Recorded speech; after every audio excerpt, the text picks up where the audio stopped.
make sure that every time we do this podcast stuff, the YouTube. Correct. Here, I'm gonna let you type it. There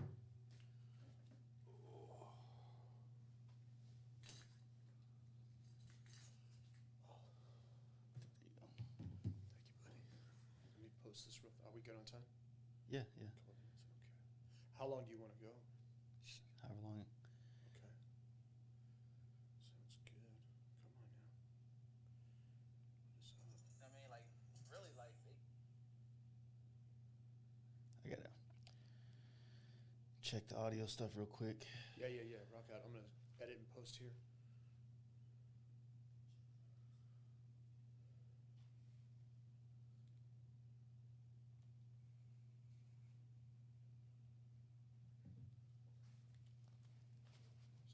Dude, your bike looks real quick, let people know where we're at.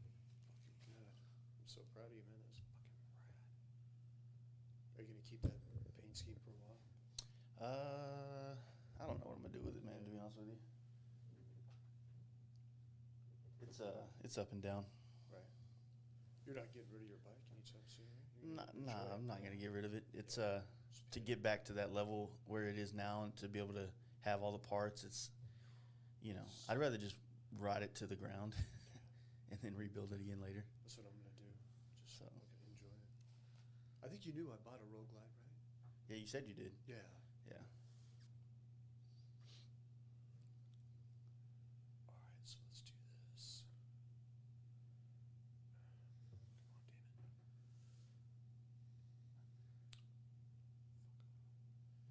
Will your location come up as the Fast Life Garage? It should. Or I think it just says Fast Life Garage. I don't know. It's a weird one. We're live, by the way. Nice. Let me get this up in here. Let people know that we are on. Make sure the sound is good.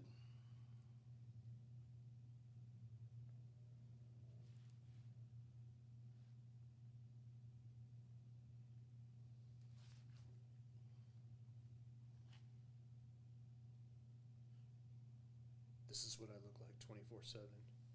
Head down and just posting. It's how you, like, just sit on your phone the whole time? Totally, dude. I'd fucking live on this thing. I wish it wasn't that way, but All right, guys. We're getting into this. yes, sir.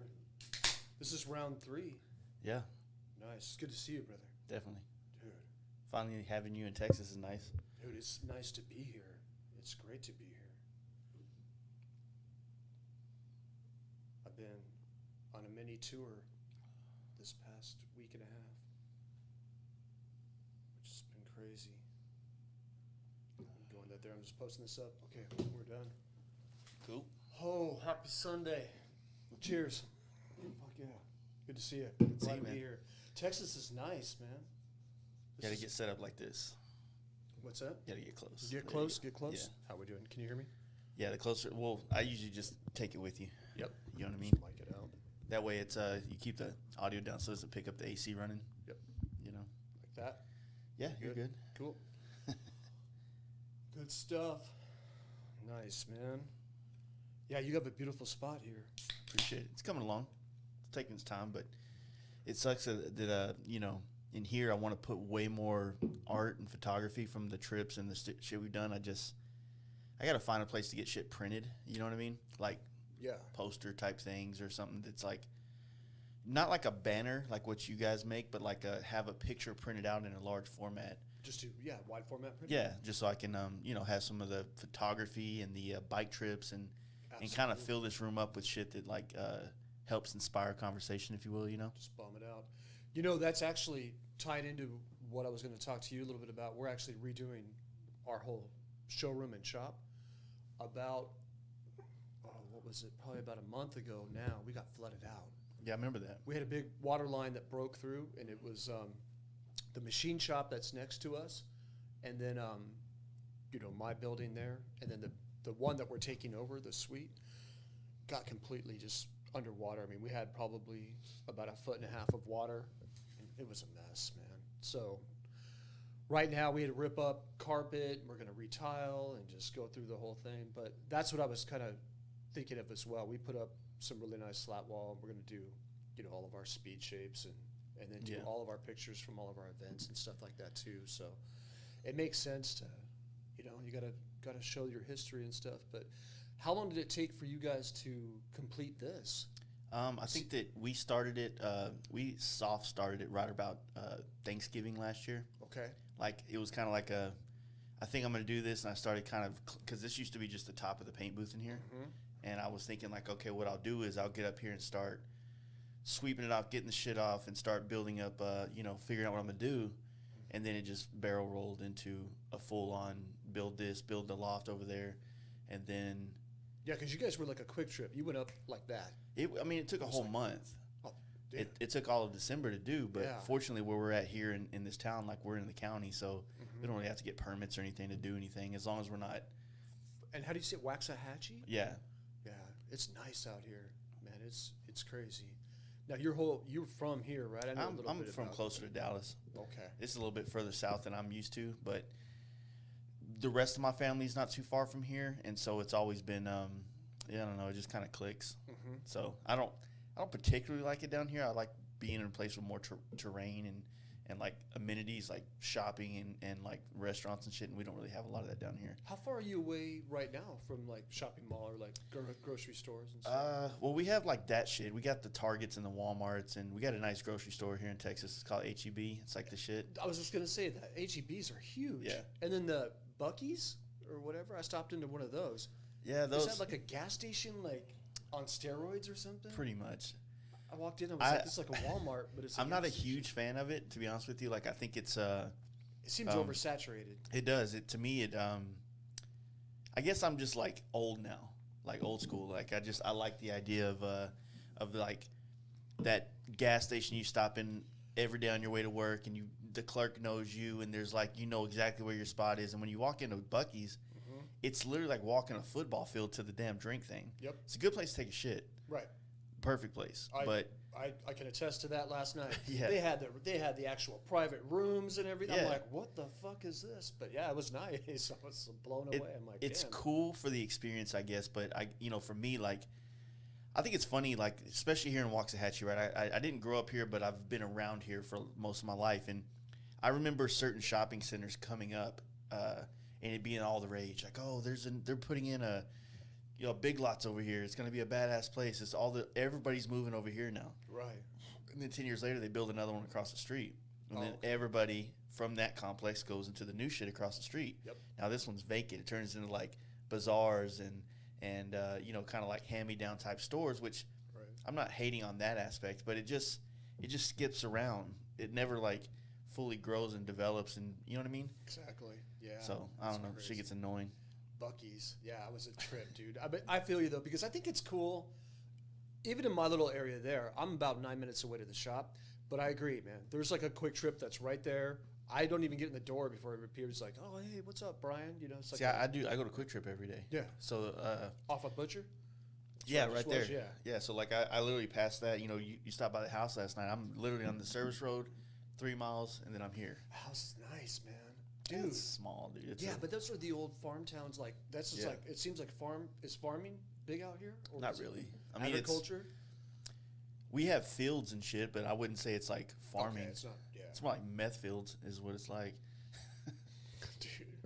It's just people have land and they fucking they turn it into hay basically out here. You know what I mean? I wouldn't say it's like full on ranching or agriculture. Right. Like if you go up into Oklahoma or Kansas and Nebraska and type shit. So yeah, that's where I just came from was Oklahoma. I was in Tulsa for about a week up there, and yeah, it was beautiful, man. It's nice. But my shop manager, for my tattoo shop, she had called me and she was like, "I'm from Tulsa." And she's like, "You're gonna come home with some bad habits if you stay there too long." Like, what are you talking about? She's like, "It's the meth capital of the world." I was like, "Yeah, but you know what? Everywhere is. Huh? I'm from San Diego, and that was a big meth capital, and fucking, feed everywhere, dude." Yeah, exactly. It doesn't, it's who you choose to hang out with and be with. But So last year, you guys were killing the end of the year with the live shows. Yeah. That was going strong. It's amazing, dude. And then COVID happened. Boom. COVID came in. So, and I'll kind of reroute this here in a second, kind of explain even while I'm here. One of my buddies, he's Danny Boy O'Connor from House of Pain, the rap group. So I was meeting with Gibson Guitar up in Tulsa this week, just going over some custom shop stuff that we're going to be doing together. And Danny hit me up and he was like, hey man, he has the movie The Outsiders. He bought the house for The Outsiders house. He was on tour back in the probably late 90s, 98 or whatever, and saw that house. And I think he bought it for like $10,000 or $15,000, just super cheap. But all these celebrities came in and like helped him build out that house and turn it back into a museum and do all this cool stuff. So I was like, all right, man, you know what? I'm going to hop in my car. I went through, New Mexico, through Amarillo, and then out to Tulsa, and then I hit you up, and I was like, dude, I got to come down, man, and try to do something, because I had to get the fuck out, because not being around people and just being stagnant with the COVID, it's cool, but I love, like, interaction. I love being around human beings, and, like, Danny Dixon and I talked, and we're both kind of like, I mean, I don't ever want to hurt anybody, but this whole mask thing was kind of, I'm just like, whatever. But the COVID thing, yeah, it definitely put a dent in our live shows. Danny and I are actually going to do one. I hit him up one time, and he hit me up. He was like, hey, man, I want to do a bunch of artwork for my place. Can your guys on Team Paint Huffer, can we do some stuff? And I hit him back. I was actually breaking in the motor on my bike. I went up to Flag, which is a pretty, like, 2.5 hours north. And I came back, and I was thinking, I'm like, well, dude, let's just do it at your new place. You got a grand opening that you'll eventually do. And let's do a big art show there. So that's what we're working on right now, is we're going to try to facilitate something. And you got figured out any dates yet for that? No, because he wants to do like a flannel and then do like the metallic fabric and put the Huffer logo into it and stuff. So I was like, cool, man, rock out. So I had hit him, and I think he was in Miami at the time. He had bounced out on vacation or whatever, and he was like, dude, that's some creative thinking at 3 a.m. Fuck yeah, I'm all for it, man. Let's do it. So we're kind of just in the talking stages. But, it was nice when we were doing the live thing, because I had Daniel from Italy came out. We had Smith Concepts from Australia, and then all of our other, top tier artists that were just there, doing the live for the live show. But the night that we did it, when was this? This was back in... It's like February. February. Yeah. Daniel called me that morning at 5 a.m. He goes, Brian, I have to leave. I have to go to Las Vegas to fly back, because my travel agent says if I don't leave now, I'm locked in the country. Yeah. Holy shit. So I'm like, all right, dog. Like, what's up? You need a ride? You want me to give, I'll pay for a ticket for you, whatever you need. And he was like, no, I'm good, man. He's like, I have to go now.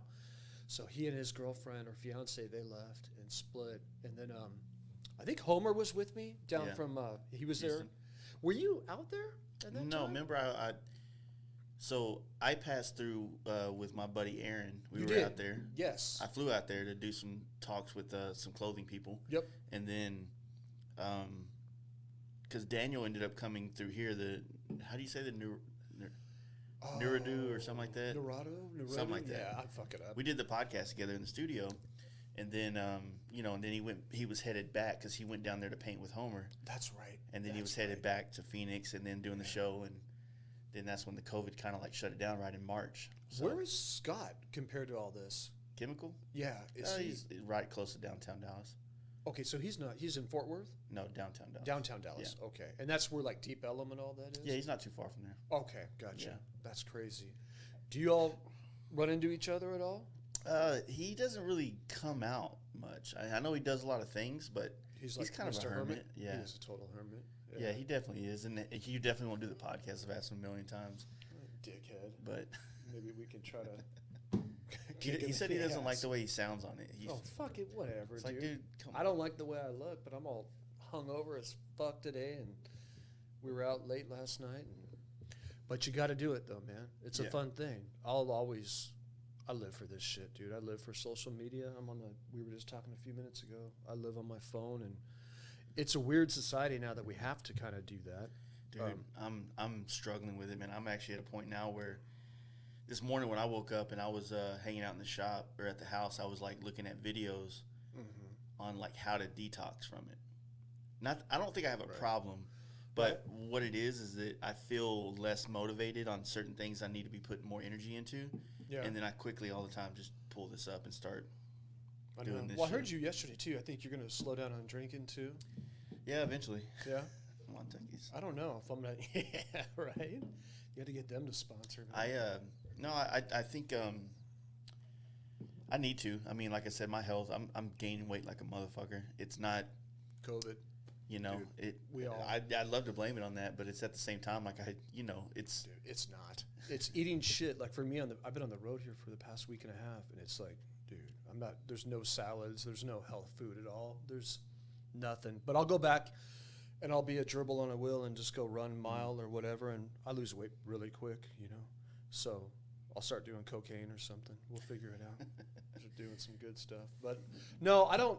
You know what? It's funny, too, because I really don't drink when I'm back home. I'll smoke cigarettes if we go out every once in a while. But other than that, I eat like a rabbit and I stay healthy. But when I'm on the road or whatever, it's been a junk fest for sure this past week and a half. So I've been looking at it from the aspect of the dopamine hits, right? Like, I like drinking. When I see a beer, I'm like, fuck, I want that. Oh, dude. And then you hit it and you're like, great, awesome. But then, every day afterwards, I've been weeding back my drinking a lot compared to what I used to do. Like, it used to be a full-blown party everywhere we went.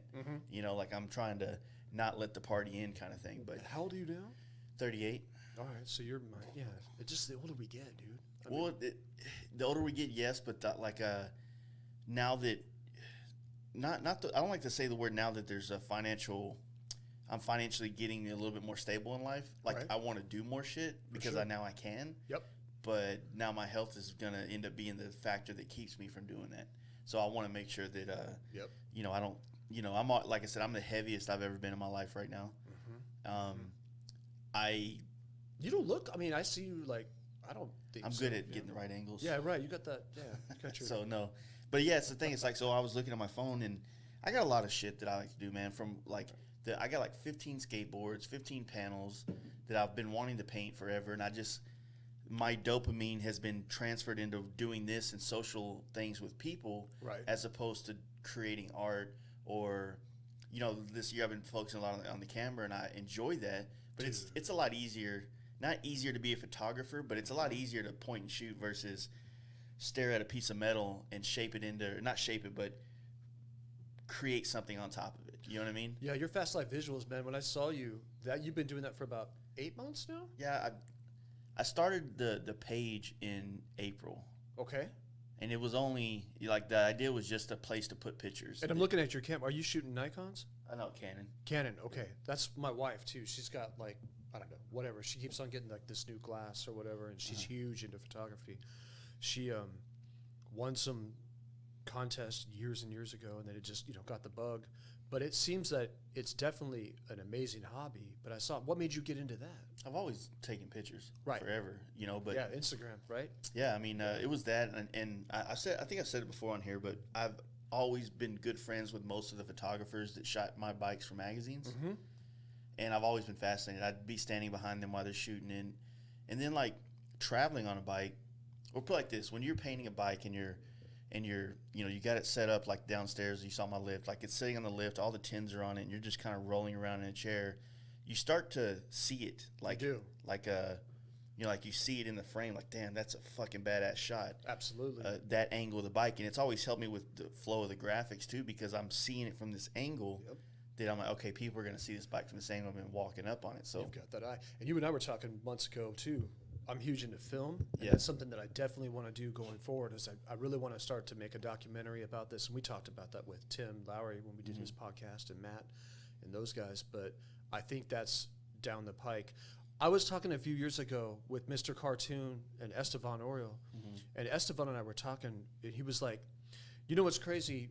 When somebody breaks out back in the day, like a grip of, pictures, it doesn't matter what they are. People are just drawn to like, oh, let me check that out. Let me see that.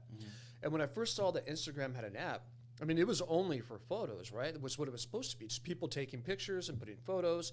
It wasn't kind of like how we turned it into a business and a living, right? It was a trip. It's the best business tool though because it's totally. a visual. So if you sell something Absolutely. visual, then Yep. everybody. So tattoo artists, photographers, Yep. and chicks with big asses went to the top of the fucking totem poles. Absolutely. 100%. Yeah. So And it's amazing. So, I mean, I love photography as well, and I could see why you would get into that. Mm-hmm. That's cool. Are you going to start doing stuff for, I don't know, is magazine still going to be the big thing, you think? Or I shot a buddy's bike for a buddy that possibly will be in a magazine, but it wasn't like. It's more like an opportunity that just came my way, and maybe it came my way because of my place in the custom paint world, you know. And I pick, you know what I mean. So it's kind of unfair because, you know, I'm known for paint, so I pick up a camera, and the other people in the world are probably going to give me a lot more opportunities and maybe someone more deserving, to be honest with you. But I don't really want to do it for money right now. Like, I'd like to. I feel you. I'd like to put a couple of years into it before it's ever something that's a financial gain. And then we'll do you a know. documentary together? Well, the video stuff, man, I really want to get into that bad myself, man. I have should. everything. Yeah, dude. I have. You got the eye. There's a big ass gimbal down there. There's a drone up there. There's, you know, pro mics for like video capture. Like I have everything, but the problem is, I haven't found a way to do any kind of vlogging that feels real. Does that make sense? Yeah. I feel like I feel like every time I try to do it, it feels fake, Okay. and so I just don't want to do it. You know what I Right, mean? right. Because what happens is, check this out. So let's just say I'm going to go do a vlog of my day, and my day is usually pretty interesting if you're into paint or bikes or whatever. So Right. set the camera up, put it in the shop, go outside, open up the door. Guess what? That's the first fake thing I've done all day is set up a camera to fake my ass walking through a door. That Right. don't feel real. Right. Pick up the camera. It's going to be a great day. You want to be Mr. Positive. Yep. It's easier to be positive all the time on social media or on Instagram because you're just putting up a picture of something, Right. and you can maybe put a nice sentence in there, or you can like throw one, like Sunday vibes or Monday vibes, and leave Sure. it like that. Right. But it's a dope picture. Nobody knows how you really feel in your head. Right. But when you're doing vlogs, man, like, to be real, you could have some depressing ass moments throughout the course of a couple of weeks of like your shit tanking a little bit. And it's happened on my podcast. Yeah. But you You should know. film it. I don't. It just doesn't I'm feel with right you. yet. No, do it. you know? Yeah, I mean that's yeah. You can't be counterfeit. You can't do that. I think even with us, like every night when we ship out packages, like we ship out, twice a day. But I want to show people that hey, look, we're not sitting around fucking around twiddling our thumbs. Yeah. If you order from us, it's out the fucking door. But it's the whole thing. Like customer service is everything. Yeah, I could sit there and fucking hashtag it and preach it. But if I'm showing it and we're Yeah. showing it, I'm saying, hey, look. I'm the guy taking this tonight because our mail lady has COVID and she's down. She's not able to pick up shit. But I feel like I'm like, Yeah. just like on a wheel. I'm like, okay, people are like, oh, great, there's Brian again, taking the cage and dropping off the packages. People want to see more than that, content of that. But they don't understand that I've been up since 5 a.m., Yeah. busting my ass all day. I don't have time to stop, set up a camera, and do that. I can't. I can nerd out, wear a GoPro if you really want to see my whole day. You know what Yeah, I mean? but then the editing and yeah, putting the videos out, Totally. it's another So deal. I completely get that. I think if we did documentaries or something that would be heartfelt like that would be rad. I could see you doing. I know that something me like and you that. talked about doing that documentary a while back, and it would be definitely fun. But I don't think that I don't think that I'm qualified to do it because the person that's going to do it, narrate it, produce it, direct it, shoot it, it needs to be someone that literally dives into not just my part of it and Yep. not just like Danny D's part of it or L Bugs or one of the other many badass painters all over the country. Sure. You really have to engulf yourself in all these different scenes to Yep. really portray it right. And Absolutely. I don't think I could do that financially. Or even the time. Right. You don't have You a know? schedule. Even. And I would have, I feel like this, like as a painter, Right. I love the lowrider culture, but Oh, yeah. I'm not in love with it the same way I'm in love with the motorcycle culture. Right. So my I hear you. enthusiasm to talk about the motorcycle custom paint world is going to be much more heartfelt and engaging if I was the one doing it versus like if Tim Lowry was the one doing it for lowrider art. And doing the voiceovers or whatever. Yeah. So I mean, not that I was going to be the narrator or anything, but No. it was just the concept of like, Well, what if? Well, let's say this. I mean, I know we're just kind of thinking off the cuff here, but maybe even we could like tie you in some way. You know what I mean? Somewhere, from not the whole thing, Yeah, but I yeah. would love to get your eye into it.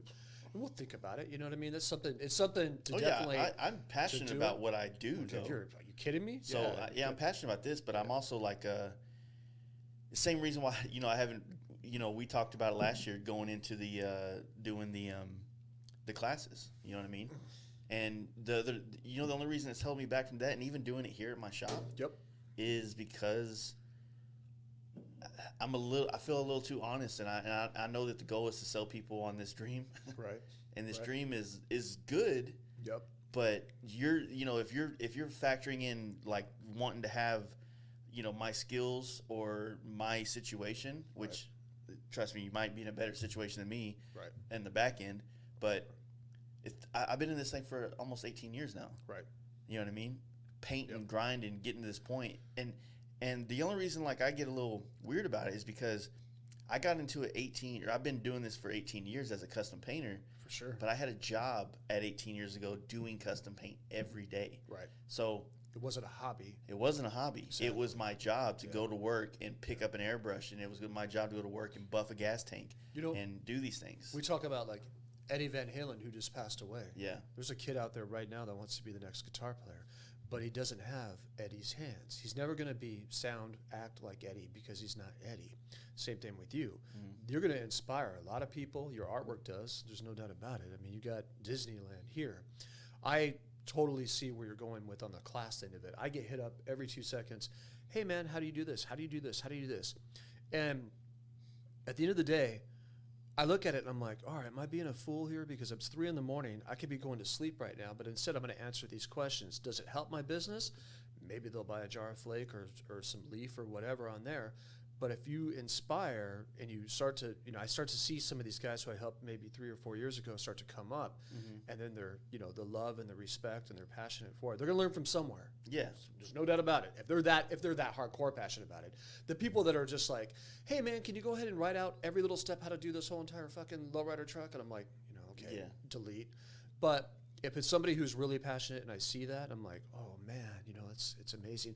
Where do you want to go next? Because you're killing it. I mean, you got all this. Do you want to stay on the podcast thing? Obviously, it's a tough one. Film. I don't know. I that's the struggle every day is to figure out where to focus energy. And I think this is good because people don't see this grind about being a custom painter. They think it's all rock star. They see you at Sturgis and partying and having all the magazine covers and the limelight, which is great. Yeah. Right. And, oh, you're lucky you own Paint Huffer.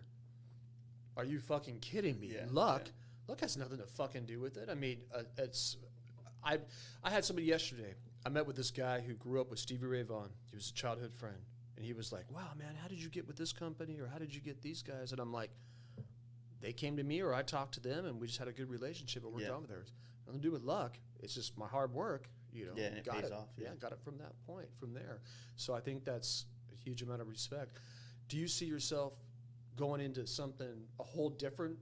No, I think that no matter what I do, because I love paint, but somewhere along the line of being a painter, I fell in love with motorcycles, and now the motorcycle is the thing that gives me the most joy. Absolutely. Right, and I want to find I just I think I've even talked to Steve about this when I had Steve Gibson on the podcast. I was like, you seem like your passion is art. It is. And you're the high that I get riding through New York City for the first time is like, fuck, I did it on a bike. This is badass. I feel like accomplished and I feel successful. I feel like I'm doing everything I wanted to do. Absolutely. You get that when you're doing a badass painting. Right. I look at my paint work as the means to do this other thing. Sure. So it's not that I don't enjoy it because there's no better feeling than like rocking a helmet or rocking a paint job on a helmet, getting it to my friend or to a customer overseas or whatever the case may be. Right. It's an amazing feeling, and I like that, and I don't want to get rid of that. No. You know what I mean? But But the motorcycles where you and I are the same unit. I told you, man, I was in a speaks to me coma the because most, of man. motorcycles. I Yeah. love motorcycles. I fucking eat and breathe. I can't wait to finish out our bike. We're doing the brand new 2020 Road Glide that I'm working on right now. We're going to paint it here pretty soon. We're pretty much just got it a little bit more comfortable where we're at. But, dude, I mean, even being on the road here, and I'm like, fuck, man, why didn't I just bring my bike? You know what I mean? I wish I could have like not hauled all this stuff, but it's beautiful. Like right now, all I want to do is go back home and just come back out. I mean, that's all I want to do. So I want to get back on the road, and I might do it.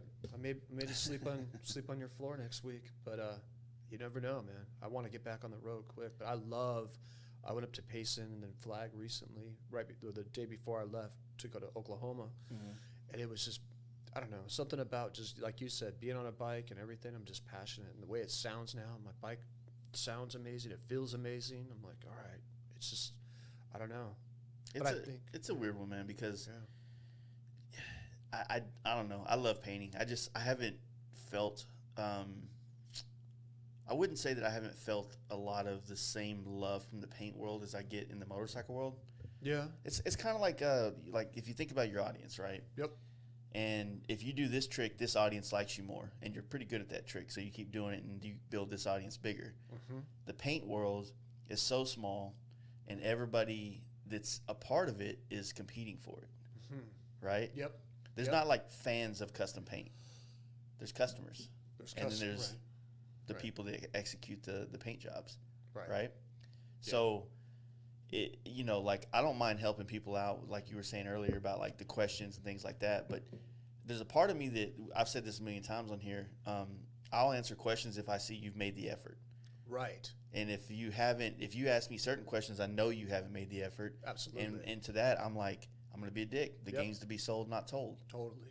Yep. But if I see I know where you're at in your struggle to get the leaf down or get the airbrush figured out, and I can help you, usually with one sentence, can solve that problem for you, as opposed to, how do I do this? Right.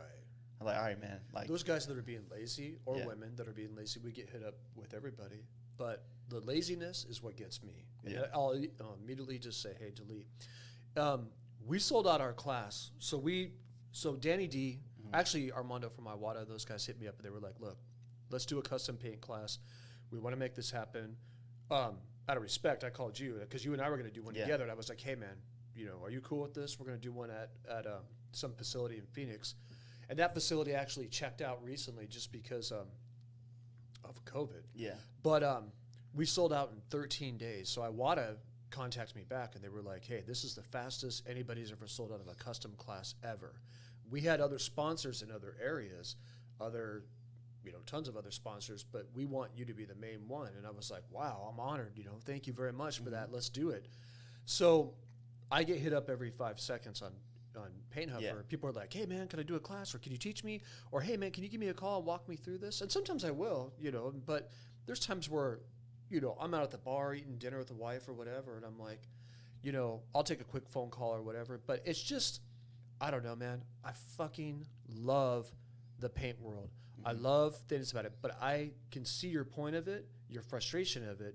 It's like, okay, if I'm not getting the accolades here on this market and in the motorcycle world, you are crushing it. Well, so this is a good perspective for you and like what your brand is for us painters.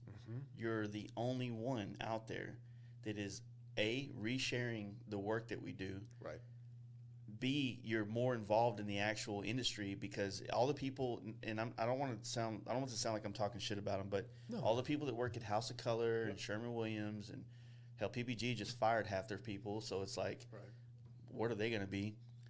They're all corporate people, right? They don't paint on the side. They don't really have a passion for paint. Not to say anything bad about that because that's 90% of the world, right? They sell stuff that they don't actually, right? But what I'm trying to get at is up until social media, particularly Instagram, became big, the biggest names in the custom paint world for us to go not only find inspiration, but also buy products was Coast Airbrush, right? Yeah. He has no social media presence. No. But he's still known amongst the custom paint world. So he's living off something he built in the 90s and the early 2000s. Absolutely. But has not been able to transition that relevance now into the 2010s, in my opinion. I just got a message the other day that he wants to talk with me. And I guess there's some things that he wants to start doing together. I've never met Dave, and I've always obviously known about him. But I think when I got into it and when I started painting and I saw the homework going into it, I never thought that I would be painting for people that I grew up surfing and skating. That was my big thing, punk rock, surf, skating, rap. So in the late 80s, early 90s, when I was growing up, to be able to paint choppers and stuff for these guys that I had posters on my bedroom wall. I'm like, oh shit, you're Steve Caballero, you're Lance Mountain or whatever, Tony Hawk. And you do paint jobs for them. I'm like, oh, I'm fucking into this. Yeah. Oh, hell yeah. It lit it up. So then I started painting. People were like, damn, dude, you're painting so much. Like, you huff and paint? And then I got the nickname, Paint Huffer. So people think that I was just a dollars guy, like, oh, you were an engineer and then you got into doing like a business and doing whatever. It's like, oh no, I painted, I custom painted. Yeah. I'm from this. I have the passion, but immediately coming from also being a tattoo artist and owning tattoo shops, I was very much on respect. Yeah. Okay. So we talked about this before too, how the tattoo industry just became saturated. Everybody was a YouTube tattoo artist in a heartbeat. I mean, it's over the past years, we've seen that happen there. They lost their passion. When I got into it, I literally contacted Catfish Carl, who worked on the Pike with Sailor Jerry, Kate Hellebrand. I contacted all these old school artists and was like, look, am I doing this the right way? Should I get an apprenticeship this way? Should I not piss off? When I opened my shop, I did it in a small town. I think Waxahachie's a small town, right? Like this would be compared to like Dallas or Austin, where I was last night. This is like what I did. I started a small shop and did it respectfully that way. Same thing with Paint Huffer. You know what? I'm a small dog. I'm not going to talk bad about any other company. I still don't. There's companies that'll, if you're doing something right, they're going to bite on you. They're going to hate on you. We see that every 5 minutes. You know what I mean? And I'm like, okay, I'm going to keep smiling. You know what I mean? Fuck y'all. Yeah, but what I'm trying to say, I'm not that you're implying this, but just to be clear, I'm not trying to say that Coast Airbrush is a bad company, because I still buy. I bought an airbrush from a couple weeks ago. No, I feel you were saying about the love. Yeah. And I think what happened was the reason we got so successful so quickly is we captured people like you, amazing talent, is because we were showing you love, where House of Color was dropping the ball. Coast Airbrush dropped the ball. I'll say that right here. It's absolutely what happened. I think they do like a Tuesday Facebook thing or whatever, but I think, you know what, if you love something and I see your passion from it, you got me to hop in a car and travel to all around America. You know what I mean? And that's inspiration. That's what I love. And that's what all I want to do. Like I was talking to my wife last night, I just want to come home, get on my bike and go back out. Yeah. I just want to ride. I just want to go. But that's the thing. I want to give back that love to these painters and start showcasing them and doing that. Since our first conversation, I was like, who are you? Where are you at? You're out of Dallas? Oh my God, your work is amazing. Post. Hell yeah. And it wasn't, that's where we talk about being counterfeit. I wasn't posting your stuff because you weren't using my product at the time, or maybe you had just started. You would always ask me, hey, is this my flake, or is this like before I was using House of Color flake? So. Absolutely. Yeah. And I think out of respect and out of relationships, that's where, this guy asked me last night, he's like, hey man, I grew up with Stevie Ray Vaughan. People ask me all the time, oh man, how is this, whatever. But it was just, a childhood thing. I didn't grow up being a custom painter. I decided to sit down one night. I grabbed an airbrush. I taught myself. I went to a jobber the next day. It was actually the day after Christmas. Started airbrushing, started learning it, and had the passion. There wasn't anybody to ask. There wasn't a company. If I called House of Color and said, hey, how do I mix this pearlescent, or how do I do this? They would have been like, there's nothing that they could have asked, right?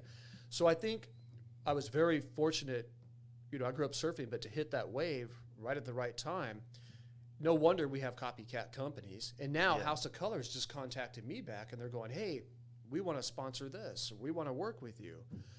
Cool. That's awesome. Come on, But I feel like y'all could have been doing that fucking 10 years ago. They could be doing it now. Right. I mean, literally, that bike down there all that paint was donated by a company. They have yet to share one photo. And I've taken quality photos of this bike. You're a photographer. New York, Milwaukee, ridden it, Sturgis, Yellowstone, all this shit. I'm like, look, my deal when I get sponsors is I create content. Yep. And I give you stuff to post. Right. That's the gig. Unless you're paying me like to be an actual sponsor on here. Right. The whole you give me this, I create stuff. That's the brand ambassador aspect. But like if you don't use it, then why are you doing it? That's why I came on. When you and I talked, I was still tattooing at the time. But I was setting up for a tattoo, and you told me, you were like, hey, man, I'm going to start this podcast. And I was like, I'm in. I'll Yeah. sponsor you from the beginning. Let's do this. And I think that respect is what House of Color should have been doing that a very long time ago. PPG, you know, it is what it is. But I'm fortunate. If I gotta be the guy in there, and yeah, I don't know how long we have in this life. I mean, all my heroes are passing away. Everybody's going away. I'm 47. I'm like, shit, man. But when I die, I want them to be like, hey, he was a gentleman and he did what he said he was going to do, and he was respectful. That's all I can ask. You know what I mean? If I can pay my bills in the meantime of it, high five. It's awesome, man. I fucking love this. Love the fact that, like I said, man, I'm going to go home and get my bike and come back out or whatever. I don't know, man. There's a lot of America that I still want to see and do this. Yeah. But I've got my warehouse working hard today. We've got all of our ducks in a row, and everything's cool, man. We're known for fast shipping, so we're getting everything right back out. But it's passion. You know, people don't like see. They're like, "Oh, you're lucky you have that company." And like, dude, luck has really. I mean, it's just hard work and diving into it and being that way. But I think you and I are very much that way. I think you were always that way. Like you said, your dad was at a tattoo shop, or he was. No. How'd that work?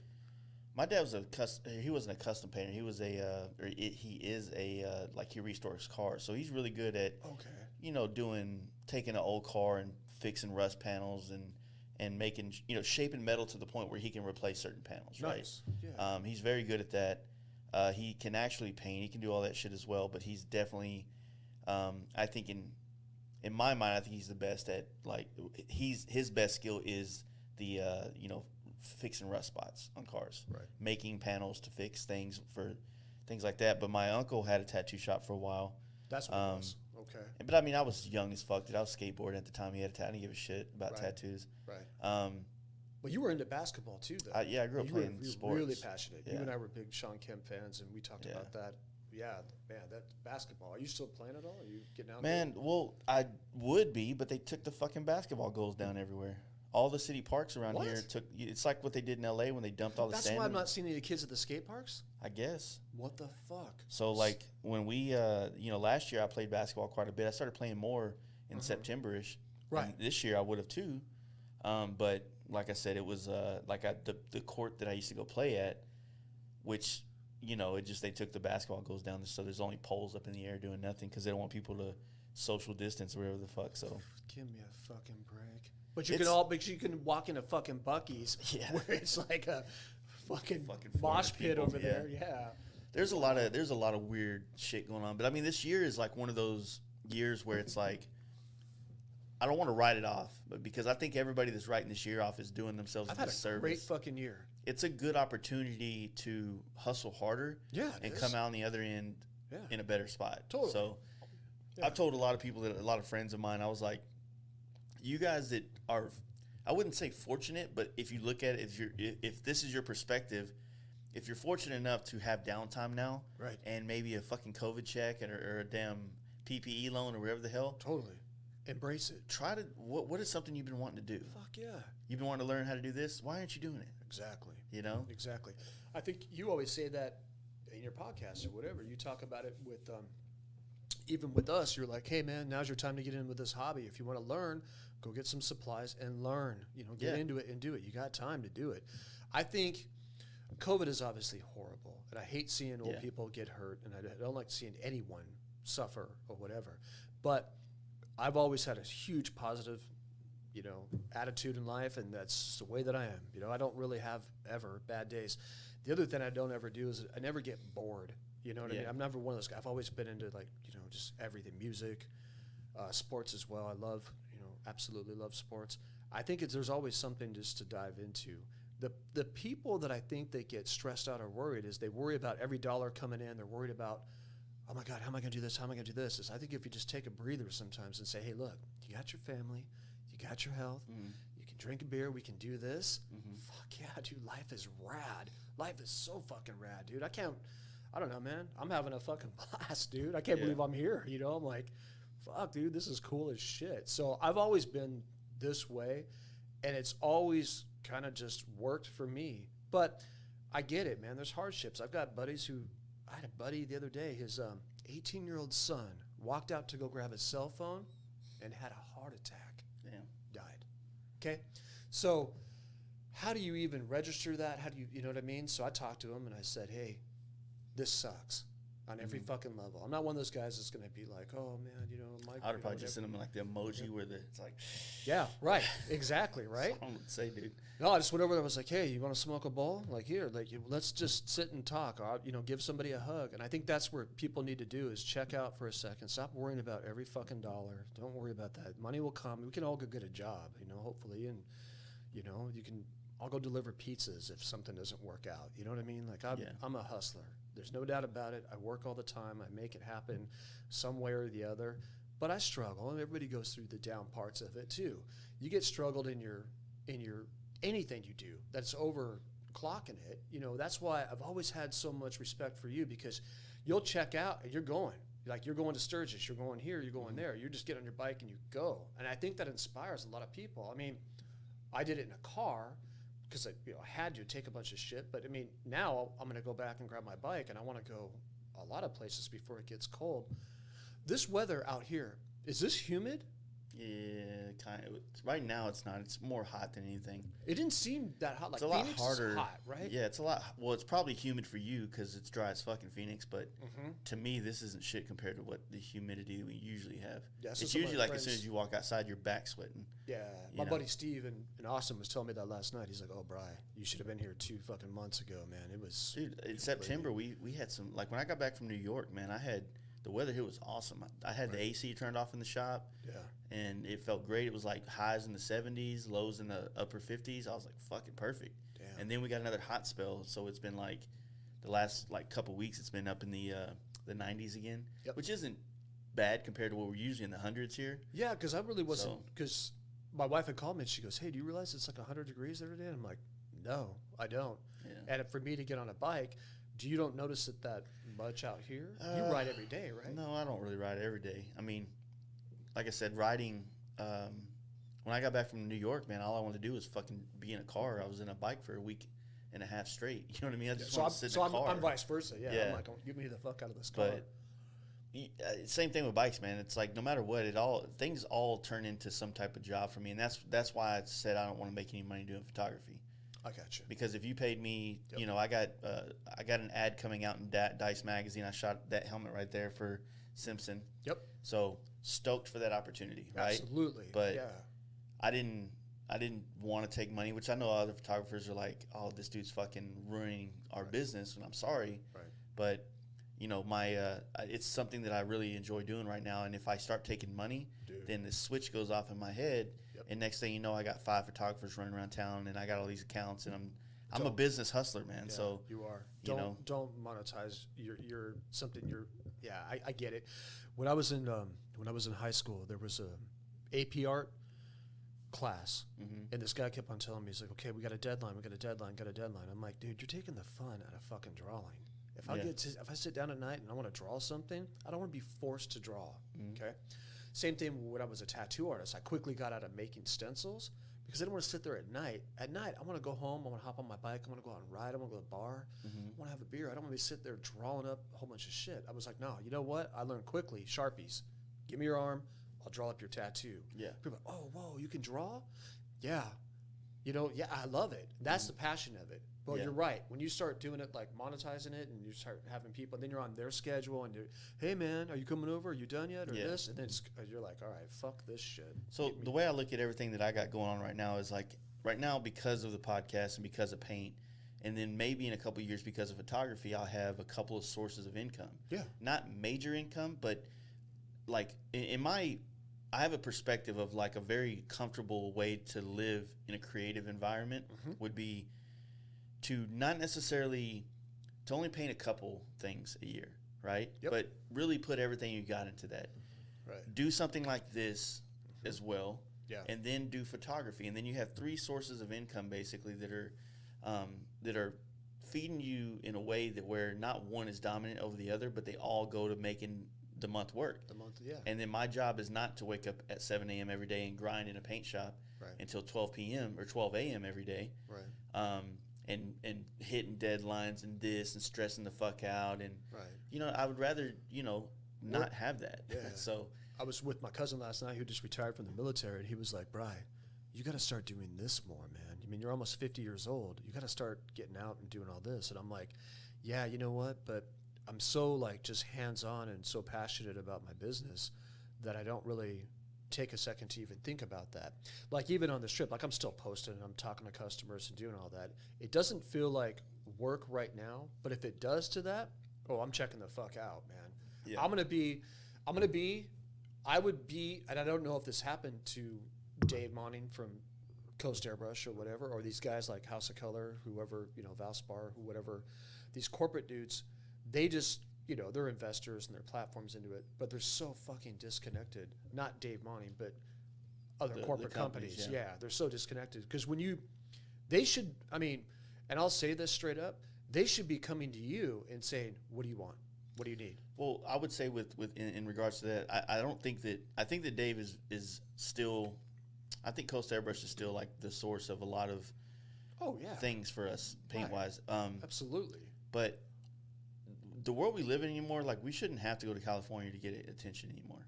No. There's social media, so I don't need to drive to California to go stand out in front of his shop and go, hey, look, I'm a badass artist. And you did that back in the day, airbrushing, and like you said. Yeah, I used to do that stuff. Right. But now we don't, we shouldn't have to. No. And, if you look at if you go to his website to, like their store or whatever, there's all these sponsored artists on the side of the. You and I talked about this. And half of them don't even paint anymore. They're not even in the industry anymore. They're not in the industry anymore. Right. Exactly. And because tattooing industry was more lucrative for any artist than the custom paint one. Sure. It's not Dave Monning's fault that the paint industry is kind of have its up and downs, but no, he should take them off. Yeah, he should take them off right. and replace them with new, fresh people that are on there. Right. But the thing is that our industry is driven by the automotive paint industry, and that seems to continue to inflate because of the collision industry and the insurance industry, which then makes it hard for us to where we have to charge $15,000 to paint a bagger now. Right. You know what I mean? Yep. That's why I was like, there's no way. I just can't. Not that there's people out there. I know there's people that do $15,000 bagger paint jobs. I know them. I've met them. Yeah. Awesome. Great jobs. I don't think that I can offer something that high. You know what I mean? I totally do. Personally. Yeah. And with the way that I feel like things are going in the paint industry with costs of things getting so high to have quality materials, people want a warranty. Like you go buy a car for $30,000 and you got to buy a $5,000 warranty on top of it. Right. That's only going to last you for 100,000 miles, which these days, the way we drive, is about 2.5 years in a car. Totally. Right? Absolutely. Meanwhile, in a paint job, they want this unlimited warranty for everything, also regarding to the fact of how you take care of your paint job. Yep. So if you use really, really high quality materials, then it kind of idiot-proofs you who doesn't know how to take care of your paint job. It idiot-proofs me, so I can, or it kind of losing my words here, but it's making it to where I'm not having to be responsible for. It's not even that way. I'm trying to figure out how to say it. No, I follow you. Yeah. And jumbling my shit right now. Right. No, I see what you're saying, man. I think it falls in line with what Paint Huffer, with what we're doing, and I think we're going to start doing. I don't know in what direction as far as products and stuff. I'm not going to come out with some cheap stuff in my back of my shop, just mixing up paint that's going to delam or have issues or color issues. I want something that's solid. Yeah. When I release something, like we just released those ice pearls, man, it's dynamite. You know what I mean? It's going to be UV resistant, solvent proof. You're not going to have any issues with it. It's one thing to have a bunch of cool names and to have like our team. And I'll touch on this for a second too, because we talked about like how Coast has a lot of guys or women that are not on their team anymore. But with us, I want to start doing different tiers of our sponsored artists, because it's so cool now when I see all this, people are like team paint effort, team paint effort, team paint effort. They don't know that, hey, look, I have 38 sponsored artists right now. These are what I have as far as, the most elite paint team in the world. There's other companies out there that are copying and doing the same exact model. Oh, I've got a team. We've got a team. We've got a team. That's cool. Yeah. Keep it coming. I don't care about anybody else. Nike doesn't care about Reebok. I sure the fuck don't care about any other company. Yeah. House of Color, PPG, everybody else. I'm glad that you guys want to start working with me now. if I've got to be the Energizer Bunny, and then now you're going to start jumping on, Yeah. come on over.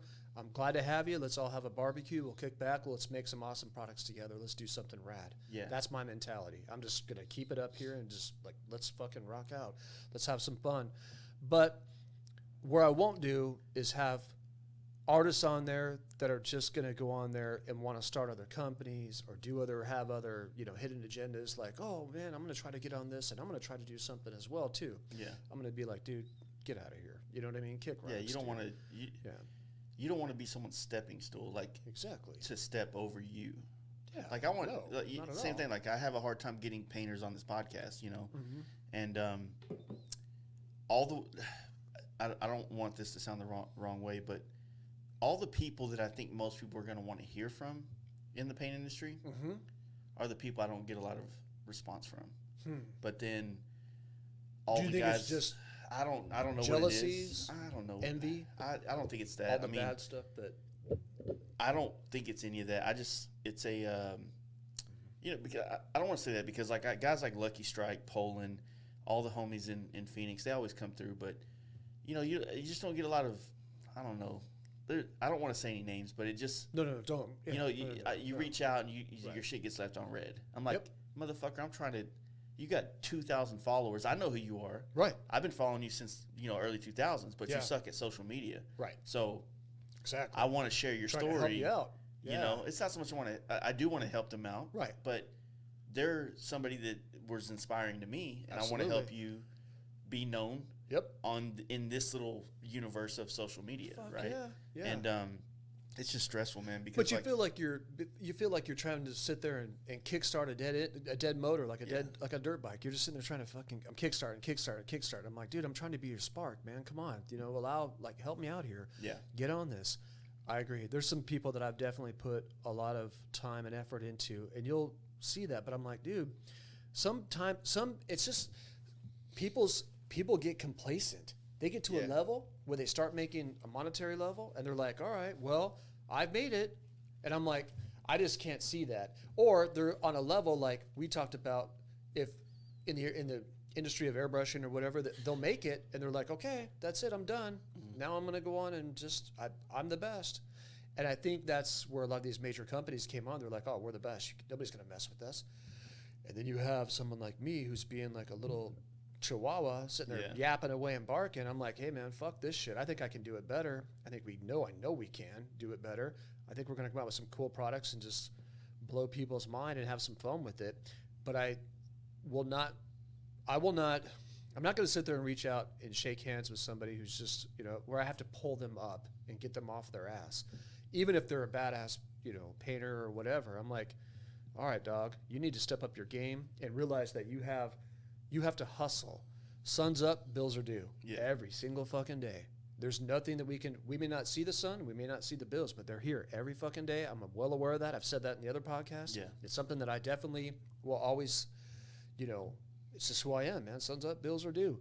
But I get that. I've had to go deliver pizzas in the rain. I had to go fucking work in a warehouse sweating my ass off. And I think now, sometimes people just don't have to do that, whether they have an awesome family, which is great, but they don't have that hustle or that grind or that, whatever about them. So, but I think that's where you and I do have a lot of respect for people that own businesses or have, different things like that definitely came up with nothing and built that way. There's people that I followed or that, since I started this podcast or even before that, other painters that were, I don't know what the correct term would be to describe it, but that, like they're just a little bit, maybe they don't do this for a living 100%, right? Sure. And then just seeing them and knowing who they are and watching them progress and grow over the time, like seeing them every day, like posting a new tumbler they pinstriped or a panel they striped, and all of a sudden, like, damn, this line's got consistent. Like, I'm not the best pinstriper, but I can critique it. Yep. Like I know what's good and what's kind of where you're at. Absolutely. Because I know where I'm at. You know what I mean? Yeah. Oh yeah. But I think it's those guys are every day. It all boils down to when it comes to getting better at this, whether it's the podcast, the photography, being a biker, if you will, painting, running these businesses. It always comes down to how much time you put into it, and things just start to click. Yeah. You know what I mean? They do. And I guess it's like wrapping back what I was talking about when I first got on here. Like I'm very fortunate to have a backlog of work, right? So I'm not I know bills are paid for Christmas unless a fucking Android or a fucking crazy shit happens in the world and we just all get shut down. Like I'm pretty good. You're good to right? go. Yep. At that point, we'll need guns more than we need money. That's right. So exactly. You know, for me, it's like I want to get back to being more creative in a lot of different aspects. And right now, I feel like all my creativity's been funneled into social media. Right. How do I show them what I do in the most creative way? And it feels like it just, I don't know. It goes back to feeling like that fake thing. Like everything I do is real, but it's also a real big pain in the ass trying to do that rather than just, I would love to like detox from Instagram for like 2 weeks. Fuck, dude. And then just come back and like got this done. And I wasn't, you know, because what happens is like I finished a paint job, right? Or I just posted one the other day. Right. And then you put it up there. And I'm not trying to, right? I'm not trying to. But, oh, this one's doing well. Yep. You know what I mean? Like, what do you mean it's doing well? I've already got paid for it. It's the best it could ever be. The customer loved it. Right. But in my head, I'm looking at it like, does everybody else like it? Right. Is it getting shared? Is it this? Is it that? And so, like, that part of the paint job is a new thing over the last couple of years or last 10 years that I feel like can put you on a very big high. Yep. Or very down. big low. Well, that's what Yellow Wolf just said that a couple hours ago. He was talking about something trending. He's like, yeah, whatever the fuck that is, trending. He goes, you know, we just had 1 million views or whatever it was on his new video. And then he was like, dude, but it also got this amount on trending. He's like, what the fuck? Whatever trending is. But I get it. And I see what you're saying from there and how we're talking about an industry of love and roller coasters. Every single industry is going to have that. Everything's going to have even right now at our time that we're dealing with some heavy shit. I mean, this world's definitely crazy. I think if you just keep that positive mental attitude and just fucking roll with it. I was talking to Danny G the other night. We were at the shop, and Danny was like, dude, he was talking about something. He goes like, they were saying in the future that everybody was looking at their hands. And I'm like, yeah, dude, my eyes are fucking getting bad. I live on this thing so much. Like, people ask me all the time, they're like, oh, you wear glasses all the time. Like, your sunglasses are, you know, I'm not trying to be a fucking rock star. My eyes are bad. I'm having to, like, you know, look at shit from afar. And I live on it. I have not, in the past, I would say probably 6 solid years, has there ever been one day where I've just set aside my phone and walked off. But being on this road trip right now and just traveling all these states and everything, I think I want to do that.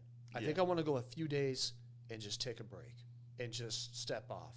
I think Paint Huffer's at that point where people are going to know that, hey, we're still shipping out every day. We're still moving it from there. Yeah. It's just my own fears and my own, oh, wait, what if I don't answer this person's question? Or what if I don't get to this guy in a matter of time? Or what if I don't get her order out by 5 o'clock or whatever? Yeah. No, that's all that stuff's going to happen. It's going to happen. People are going to answer that. But I think where you and I are both in the same sense of it, I can't just hand over my social media, and you can't to somebody else too. Yeah. We can't go get somebody to manage it. It's something I was talking to Kyle Smith from Smith Concepts in Australia. He's like, Bri, I'm so drained from all the social media because not only do I have to do my normal daily operations, but now I got to be on, you know, display. I have to build a show. Yeah. You know, curtains open. Yeah. It better be a good movie today. And then when you close it, did you have a good show? Was it good? I'm tired. That grind, it gets tough, you know, and you're like posting everything. So now I think I'm going to step back for a few days a week and just say, hey, look, because I have to, you know what I mean? Just for my own, I don't know. Yeah. I mean, dude, I don't post that much, right? No. So I only post. You post your content. I post. Well, so I just had this conversation with my buddy Jason Hallman that runs the Speed Metal Build Garage. Oh, cool. Okay. He has too many fucking names. I always talk to him. But, you know, and I told him, I was like, you know, my social media, my page, like my timeline is only for me and what I do in relative content to me. Right. You know, and so that's that. Stories, I'll put anything on there. Sure. Relative to the brand, right? Yeah. And I think that's good too because you show a lot of your personal life and stuff on there. I do it on the stories. You do the stories, not the thing. Not so much on the thing, but I did post the thing of my son going to the camp thing with me. Love it. But that's you know, like I'm not trying to open up a can of woe is me type shit. Yeah, you I'm know a what I'm great saying? dad. Da, da, da, da, Yeah, da. I'm not People trying to know do you that, are, but but it's fun to see that though. it is. But you don't want to fucking flood people's life with your life. It's Right. kind of Right. There's companies yeah. that do that where they're posting every 5 minutes like, oh, I just walked into this store. Now I'm going over here and getting something to eat. Now I'm going to go. So it's like, okay, I don't need to see all where that. I'm at right now mentally with it is not like not posting, right? I can do that. Sure. My thing is like every time I have a second of like boredom, I immediately grab this, and it's like 3 apps I hit. Bam, Instagram. Mm-hmm. Oh, a couple comments. Bam. Mm-hmm. What's on Facebook? Bam. And then you're like, well, what's on my group chat with all my buddies right now? Who are they talking? It's like I constantly go to these 3 different places. Right. And I'm like, man, like, I want to feel separated from it For to sure. where when I get a moment of clarity or a moment of like nothing to do, Yep. that I go do something else that needs to be done. Go shoot hoops. You know, that or Go shoot hoops, go man. pick up a skateboard and start Fuck spin yeah, strapping skate, it, or dude.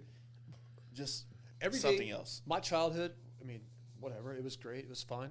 But when shit didn't go right, I jump in the water. You know what I mean? And I could look at the whole entire world on the coastline, and I'm just like, all right, man, I'm going to keep all that shit out of there. But the older I get, the more I have to go back to that again, where I need to go pick up a guitar. Yeah. Pick up a guitar. You can't look at the phone while you're playing guitar. You can't do it. So there's things that you have to have, like positive, things like that.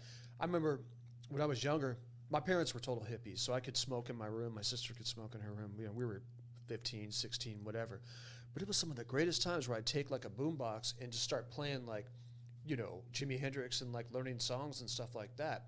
So lately, I've been trying to get back to that again too, where, now that I've made a little bit of money, I can start affording to do different trips and take things like that. I think it's healthy to do that because, man, I get oversaturated on that damn phone. It's every 2 seconds. But it almost becomes too addicting. My wife is like, do you think you're addicted to your phone? And, she's a rocket scientist, right? So I'm like, yeah, I'll listen to what she says because she's, definitely has some intelligence about it. And I'm like, I wonder, am I addicted to my company? Yeah. Oh, fuck yeah. And my tattoo shop as well. Like, I'm addicted to business and having a great company is amazing.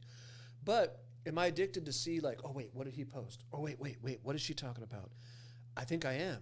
And I look at it, it's like, you can watch TV, but this is a constant soap opera, right? Yeah. So I'm like, I now that I've been on the road here this past week and a half, I'm like, all right, man, what I did, which was weird, is I actually put my phone in the back of the seat. They have those little pockets in there. Yeah. That was the hardest fucking thing, dude. I did 600 miles, or I did what? 7 hours yesterday when I finally pulled over at Buc-ee's and I'm like, hey, dog, I'm here. Like, but it was great. Yeah. I just took a break. You know what I mean? And sometimes I think I'm going to start doing that, more of that. Yeah, I don't know. It's a tough one, man, because everything is derived, for my business at least, through social media. Likewise. Yeah, absolutely. But we don't want to be a slave to it. Yeah, I don't. That's what I mean? 100%. Yeah, you don't want to be a slave to any of that shit. I do like it when you do post, because for me, I'm always posting like, okay, we're pulling a cart and we're shipping. It's gonna get boring. They're gonna be like, oh yeah, tonight we know 9 o'clock Brian's shipping out orders. Like, yeah, it's whatever. So I think what I'm gonna start doing, and just so you guys out there that are listening to this or whatever know, is I think I'm actually gonna start flipping the camera around and start talking to you guys. I mean, yeah, you guys know I'm pushing orders out, or Kat's pushing orders out, or Jamie's pushing orders out, whatever. Whoever's pushing the thing there, I want to start doing some more feedback and get people involved. I think this year, more than anything, we've had more people at home. Our business is up 182%. Fucking huge. Yeah. COVID. Thank God everybody's at home. They want to do hobbies. They want to have something to do that. But the other thing that I've been doing a lot of, which is fun, is just giving back. I'm like, fuck it. Let's give some, I don't see any other companies doing that. Mm-hmm. Not House of Co, not PPG, any of these other companies giving them pounds of Flake away. I'm like, hey, fuck yeah, let's do it. Let's have some fun. And that builds up a great content as well to where they can get in there. Or hey, you know what? We got a new color. Let's have you guys name it. Get the public more involved. If they're sitting at home, they want to watch what Paint Huffer's up to. Yeah. Do that. Now, am I going to show you at the bar with Jace and we're getting fucked up? Maybe. If you guys really want to see that, come on in. We'll do a live thing. I'm all for it. Like, hell yeah, let's party. I don't know. There's a part of the, like the painter. Like if you put a bunch of painters, like this is something I witnessed whenever I went down to the airbrush art circus thing that my buddy Ron puts on. I think he's actually doing one in Phoenix. Yeah, Bugs has called me the other day. He's going to be a part of it. He was like, hey. So I went to the one down in San Antonio, and these guys are all there to teach, right? I was going down there to see if I wanted to get into that teaching thing, which I do want to, but I don't want to do it with Createx. Right? And the reason that everybody pushes Createx is because they do them in hotels. Oh, okay. So they don't have the ventilation to spray. Now, Createx is good for the aspect of, like, if you're an airbrush guy and you don't want to breathe in those chemicals. Right.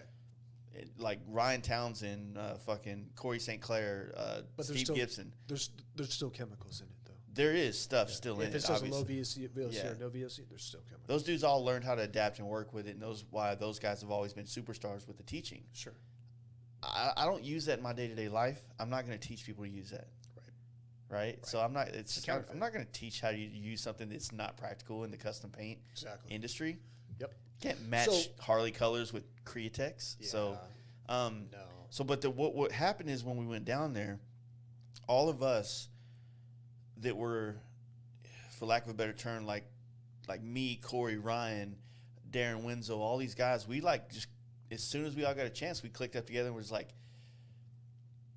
finally someone that's on, like, that I can share stories with and like, you know, like bounce things back and forth. They understand the struggles. They can comprehend exactly. Yeah, they know it. So it's like the first day of that show or that event is literally like all the painters like getting shit off their chest with all their like-minded equivalent friends. Yep. You know what I mean? Yep. And so I've always wondered, it's like, what if I lived in Phoenix? I would have probably set up something more, for lack of a better term, intimate, where we're all like, hey, we're doing like a painter hangout. It's nothing live. It's nothing crazy. That's what we're doing. We're just sitting out around talking shit, shooting the shit. Especially like in Phoenix, there's so many bike shops, so many people work for the same companies back and forth. And I didn't really realize that until you had actually came out, and then I hooked up with Big Chris, and now we're doing my bike, and G and Jeff Holt. I became really good friends with Jeff, and Phoenix is fucking rad, dude. Like, I'm more and more proud that I'm there. But I mean, I love Texas though too. Don't get me wrong. Like, when I come out here, I'm like, fuck, dude, maybe this is nice. You know what I mean? Maybe I'll move out here or retire out here. And that's a whole other conversation. I need to ask you about the whole Galveston and the whole ocean thing out there. We've been watching this HGTV, and you see all these houses out there, and they're on the ocean and stuff. And I'm like, oh fuck yeah, sign me up. I'll go out there. That'd be You rad. just gotta deal with hurricanes. Yeah, fuck it. You know what I mean? But I come from that. Any coastline, you're going to deal with some shit, right? Yeah. Like, if you know, wherever you're at. But going back on there, but that's why I wanted to create the live art show, was to have painters come out and hang out. There was nothing, there's no contest, there's no structure, there's no formality. Come out, hang out, have a good time. And I think that's what, I'm going to keep doing it, you know, for the longest time. Tim Lowry contacted me recently. He's going out to do something back east for another show, and he was like, dude, he goes, I can't wait to do another live one. I said, wow, that's what we're going to do with Dixon. We want to do it in his new facility. Have fun with that. But man, I'm praying that 2021 we can kind of get past a lot of this and hopefully get to some normalcy, whether they have a vaccine or whatever. I don't know. You know, I hope they do, and hope everybody gets healthy. Yeah. But let's get us back to having fun, getting back into having people come over and do that. If you're a newbie and you want to come and just hang out and pick Jace's brain for a couple seconds, and you can kind of ask your questions, that's a cool thing. It's a hangout. It's not, you know, hey, look, this is your structure. This is formatted. This is the way it is. I was talking to Tom from House of Color the other day. Taylor Schultz hit me up, and he wants to do a class at Paint Huffer and do an afternoon, and we're going to work on something, I'm sure, and we'll figure it all out. But I just didn't want it to be so processed. I like having a loose format. You know what I mean? Come down. We have hotels all around us. Stay in a hotel. Fuck, I don't care. Stay on my floor. Whatever you want to do, you know, hang out. And just have a good time. But do you think that the art circus thing, like, do you think it kind of became too, like you said, like in a hotel, and was this the wrong vibe? No, I mean, I think that people, when they go to it, they definitely gain. There's a lot of skill. I mean, there's a lot of knowledge there. Right. And depending on who you are, because a lot of people go to that to try to get their art seen. Yes. Yes. Right. And that's not, you know, when I first went, my first time when when Airbrush Action was still doing it, that's what I went for. I went for the wrong reasons. I really didn't walk away with anything. Okay. You know? Okay. Because well, that's good for people to hear. yeah, I wanted go you know, it's kind of weird, right? Because how do you judge people's success in art? right. Right? Right. Because Right. most of the artists that I know are broke. Yep. They don't But, see the but they're the best. yeah, they're the best. They don't So- see the whole behind the scenes thing. And that's when you and I talked about when I first walked in the door today was about the respect, whether it's artist to artist respect or industry respect. It's hard, man, to do that. There's companies that just won't give you the time of day, or they won't really, or people are in it for a shady reason. You know what? And I think that's anything too. Like even people when they get into the music industry or whatever, they want to form a band and become a boy band. They're just gonna fucking cash out or whatever. You know it's counterfeit. Yeah. And I can see the same thing with these artists that try to come up and they're like, oh, you know what? I learned how to tattoo on YouTube and now I'm the shit and I'm gonna start a tattoo shop and just try to monetize the fuck out of it and make a lot of money and whatever. And you're like, you're such a fucking tool. I see that. It's just like, all right, but then you lose respect. And once you've lost respect, game over, man. You're done. So I think a lot of these artists that are just think that they can jump into this without really being true and genuine, and I think that's what you're trying to say too, is going to be hard. If you're coming into the Airbrush Art Circus thing or you're going to a new event just to expose your art, dude, come on. You're going to get, I don't know. Well, it's kind of you're trying to expose your like this is how I was always looking at it, because I felt the way that I could be relevant would be to be respected amongst my peers, right? Sure. But the only way to become relevant is to go to these things and pay to be a part of them. Eventually you get to be in them, right? And I'm like, I don't want to do that. Like, so you're paying for your you're paying for your way in it, and not saying not to go to the Airbrush Art Circus. I think that the best way to go to those things is to go and try to learn. Yep. And it is. Well, what Bugs told me the other night, he was like, "Hey, Bri," he goes, "we sell out of this thing really quick and everything." He goes, "But we're not going to give you everything, but we're going to get you there for a nice platform that we didn't have as beginner artists. Yeah. We're going to give you a solid platform that you can learn and step on it. We're going to make it definitely worth your time. If you're going to put in that effort, you're going to get it back." Yeah.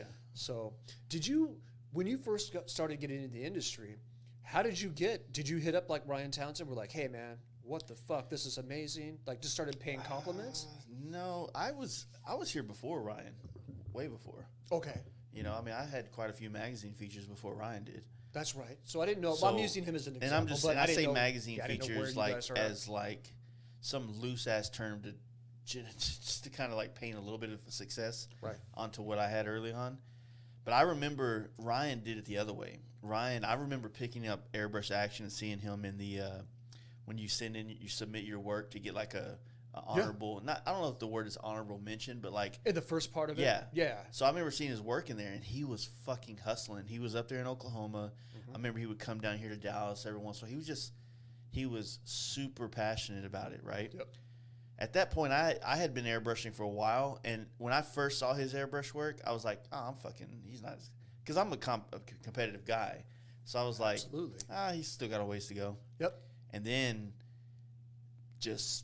he was like fucking like, wasn't he? Well, he was tattooing as well, too, no, right? he just started tattooing like a couple years ago. Who was the one that I was thinking was tattooing that was living in Vegas? He had an RV, and he was fucking, he's amazing, man. He's such a good fucking, the name won't hit me. But he's also an airbrush artist, too. I think you know who he I'm is probably as well. Sure, I do. Yeah, but you do. But anyway, so Ryan, you started seeing him in the airbrush magazines. Yeah, I saw him see him, but he started playing. He started pushing that circuit, right? Okay. The magazines, going to SEMA, like even if you have to pay all your own way to be at SEMA. Sure. And airbrush in any place that you can, like he did that, and it got him somewhere, but he still struggled to find the happiness and financial stability with custom paint. Oh, sure. Me, I'm not rich by any means, but I've always been stable with paint ever since 2004. Right. So. To me, it's like and plus, you created side hustles too. Yeah, I mean, like this podcast is good. It's a good outlet. I mean, this is shit we do normally. Right. You know what I mean? We talk. So absolutely, doing it on a podcast is fun. I think you and I've had so many phone conversations where we're like, "Fuck, dude, this could have been a podcast." But so the thing about like podcasts is like it's it's good, and maybe one day it pays money now. Yeah. I make money doing Dude, this, you got a but great spot. Yeah, this is amazing. I can't quit my job. No, You know what I mean? No. But you can definitely, like, as we talked about, I think the older you get, you don't want to be back there. You don't want to be downstairs fucking doing body work when you're, 55. You want to definitely. But see, our industry, both motorcycle and paint, paint's even smaller. Like, paint, I think, there's a lot of people in paint, right? Obviously, there's still a million people that like custom paint. Oh, yeah. Right? Absolutely. But there's a couple more million people that like motorcycles. Yeah. So it's a little bit bigger of an industry. Yep. But with podcasts, man, like, because it's still wrapped around like the motorcycle, the paint, the fabricator, the different fields that kind of like the motorcycle is the sun, and then you got all these other planets that are basically other fields that kind of orbit it, right? Absolutely.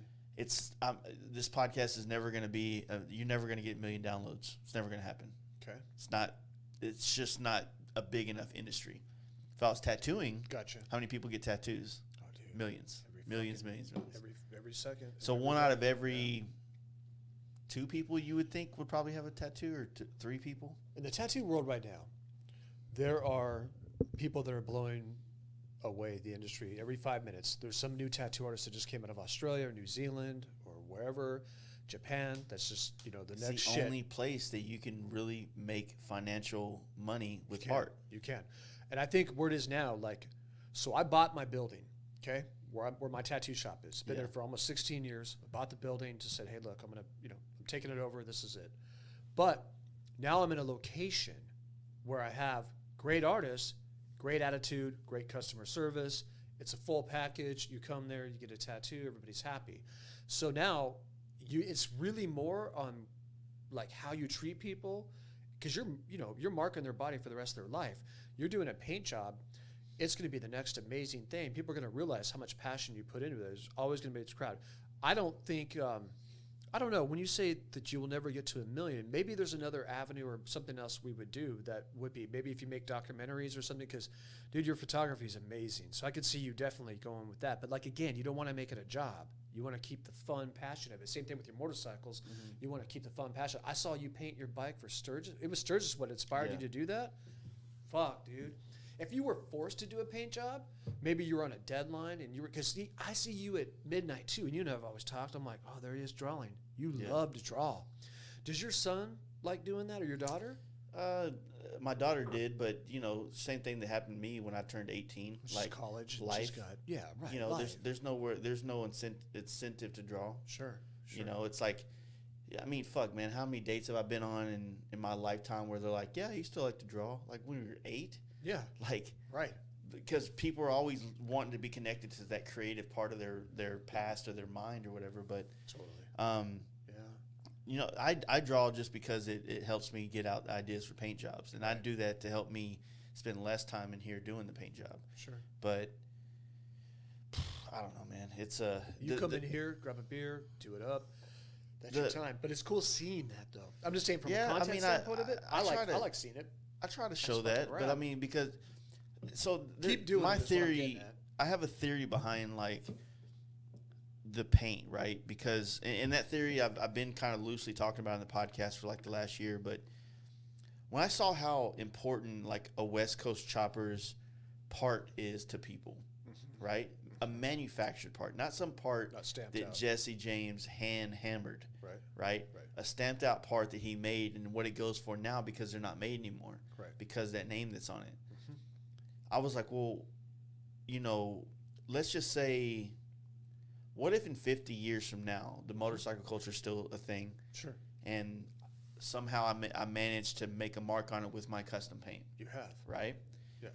And then, like that helmet behind you. If I died next week, right? If I was on my bike, I think that my personal helmets and some of my personal painted things could be the things that are raffled off to actually maybe pay for my funeral or those type of things. Fucking heartbeat. Are you kidding me? Yeah, so absolutely. My thing is like I want to when I paint something for somebody, I want it to be as meaningful for them as I've come to find it is for me when I'm creating it.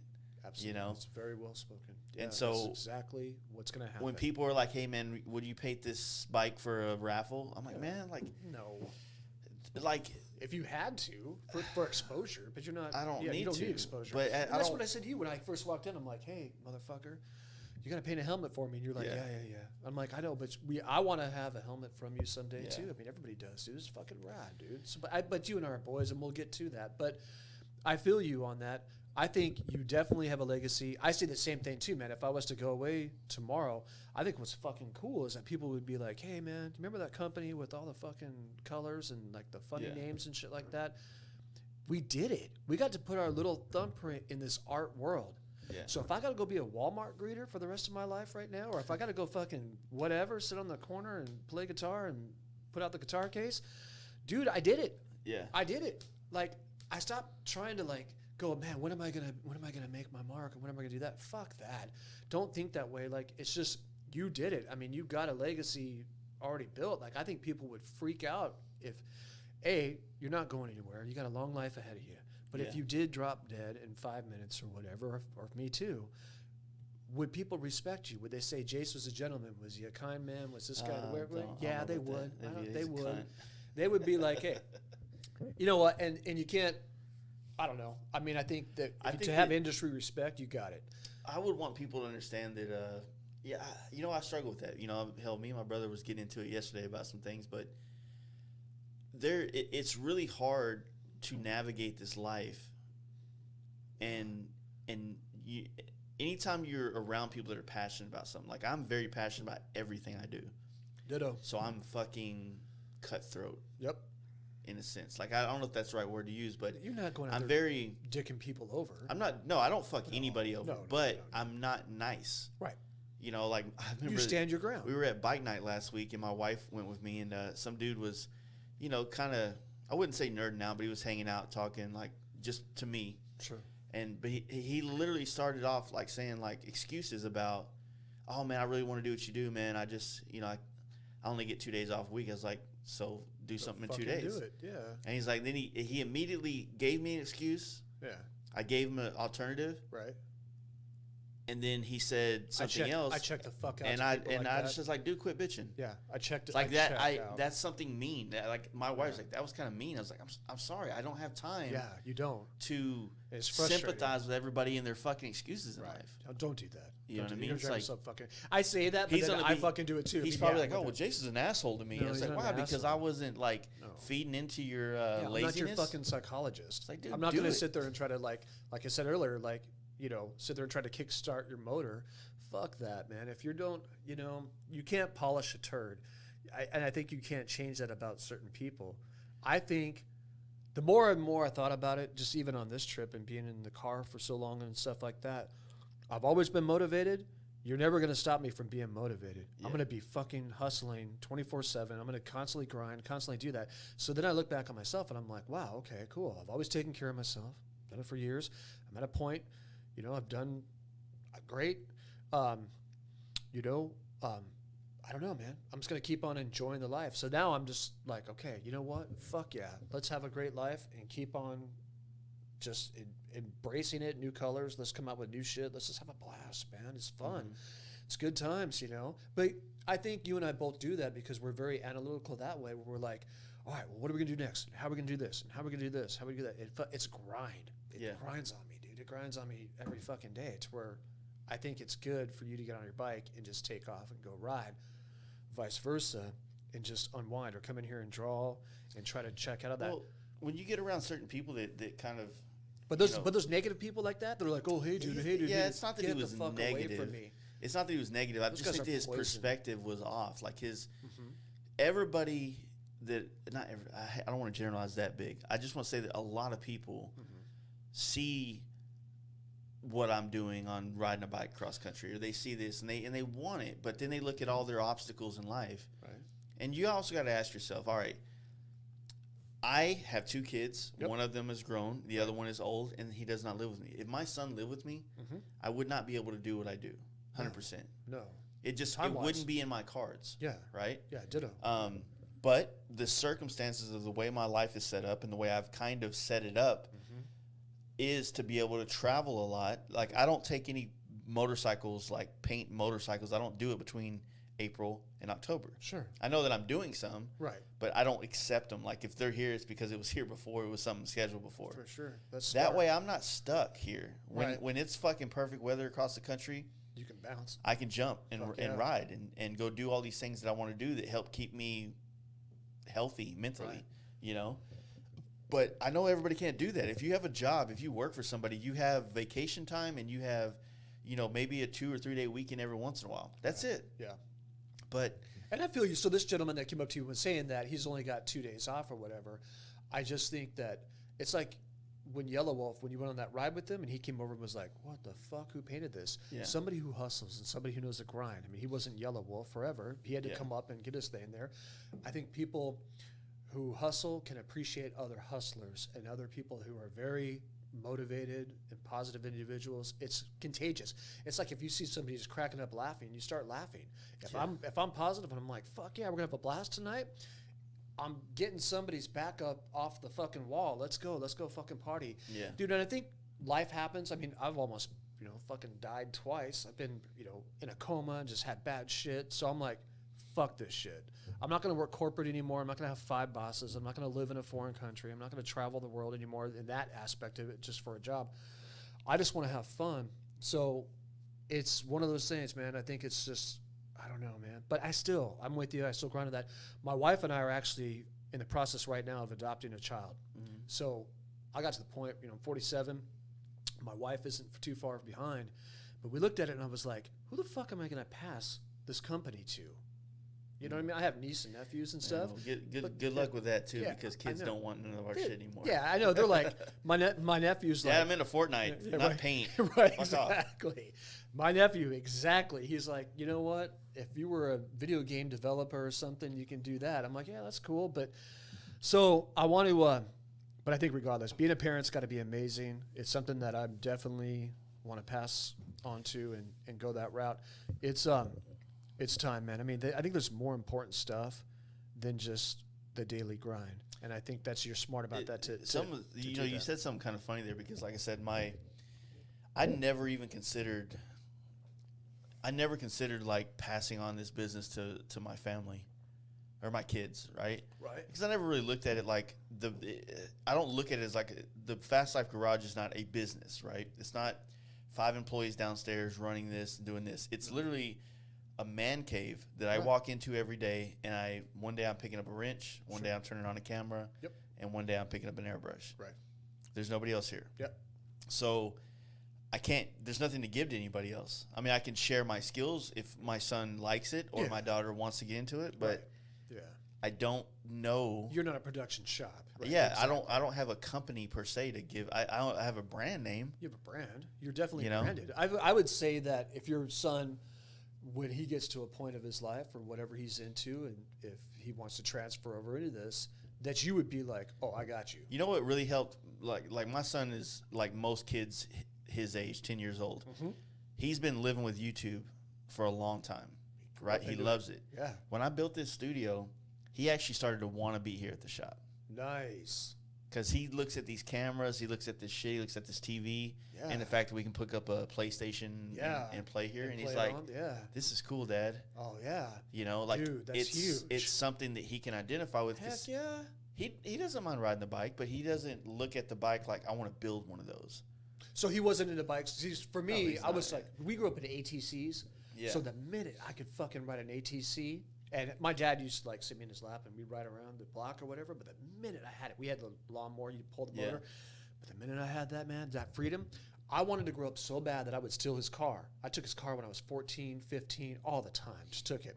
And in San Diego, like we had Filiberto's. That was open 24 hours. Yeah. I could steal his car and go to Filiberto's and hang out with all the chicks or whatever. You know what I mean? It was cool. You know, it was good shit. But I wanted to be an adult so fucking bad. I don't see a lot of kids these days wanting to do that type of stuff. Not go fucking rob a car, but it's just sit around. Think about it. If you're a kid and you're looking at adults now, you're seeing a fucking hot mess because we're all putting our life on social media. Right.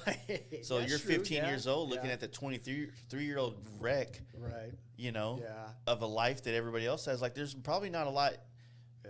there's not That's a a lot good of point. Yeah, 'cause inspiration from the youth, the 20-year-old culture now, Right. and rightfully so. Yeah. But now that everything's on That's Front right. Street, All the fucking dramas, TV shows, and reality TV shows. Yeah, you're right. So yeah, that's true. Because we just had movies. yeah, We had, we like- saw perfection in everything. Fuck yeah. Adult, Right. you know, freedom, true. the ability to be a badass and this, that, and the other, and nobody's telling you what to do, and Right. then you there actually wasn't drama TV shows. you actually hit it, and you're like, fuck, man, like this sucks, like bills, this, that. There's no realization. And Were you the same way too? Like you just wanted to get on a bike and go? Like you wanted to? Nah, man, dude, I don't know, man. My childhood was, I'm kind of getting weird about it, man. Like it's kind of a weird one, right? Because Well, I'm not going to Dr. Phil you here. Yeah, you but know what I'm saying? I'm not a depressed person, never am. You know, I look at when I get down, like, all right, what's causing me to feel down right now? And then I fix it, right? Sure. And then I get It's back human. to fucking doing things. Right. But I dealt with a lot of shit as a young adult that at the time just felt cool to say. You know what I mean? Yeah. And now I'm like, fuck, man, like that's kind of hindered me a little bit in my life, Okay. you know? Okay. Or maybe I'm just being a little bitch now. Maybe my millennialism is starting to come out. I don't know. You're not. But you know, when I was 16, 17 actually, I was playing, or 16, I was playing basketball in high school. That was my goal. I wanted to go to college and all this type of shit. Remember that? Yeah. And then had to get a job and figure out how to play basketball for, you know, the school. Didn't really work too well. You know, basketball is very demanding. Yep. Dad ended up going to jail, which I lived with him at the time. Mm-hmm.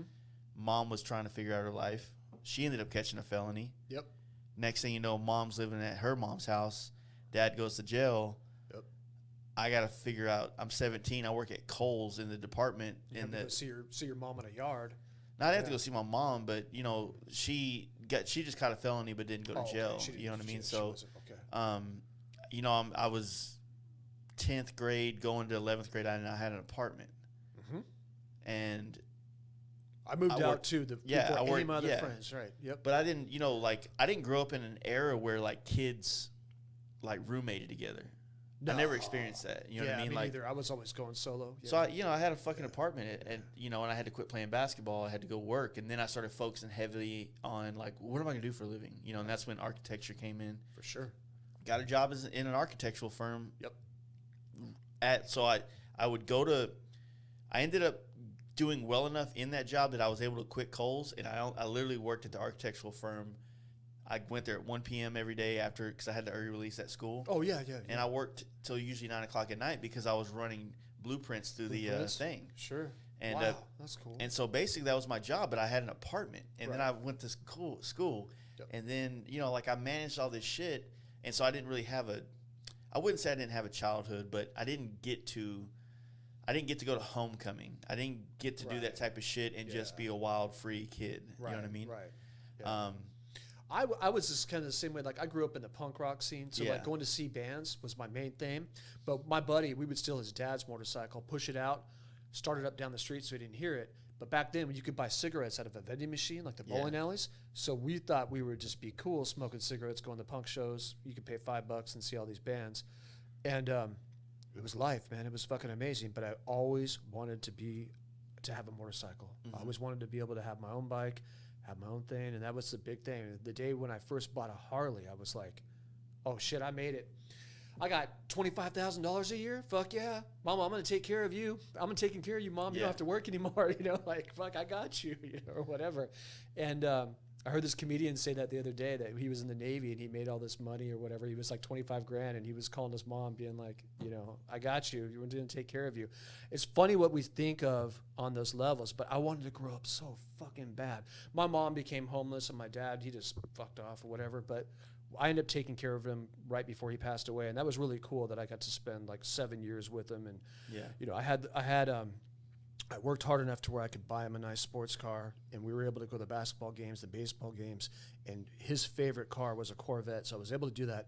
I don't own a Corvette. I'm not that type of guy, but I was able to buy a few of them over the years and have that with him, you know what I mean?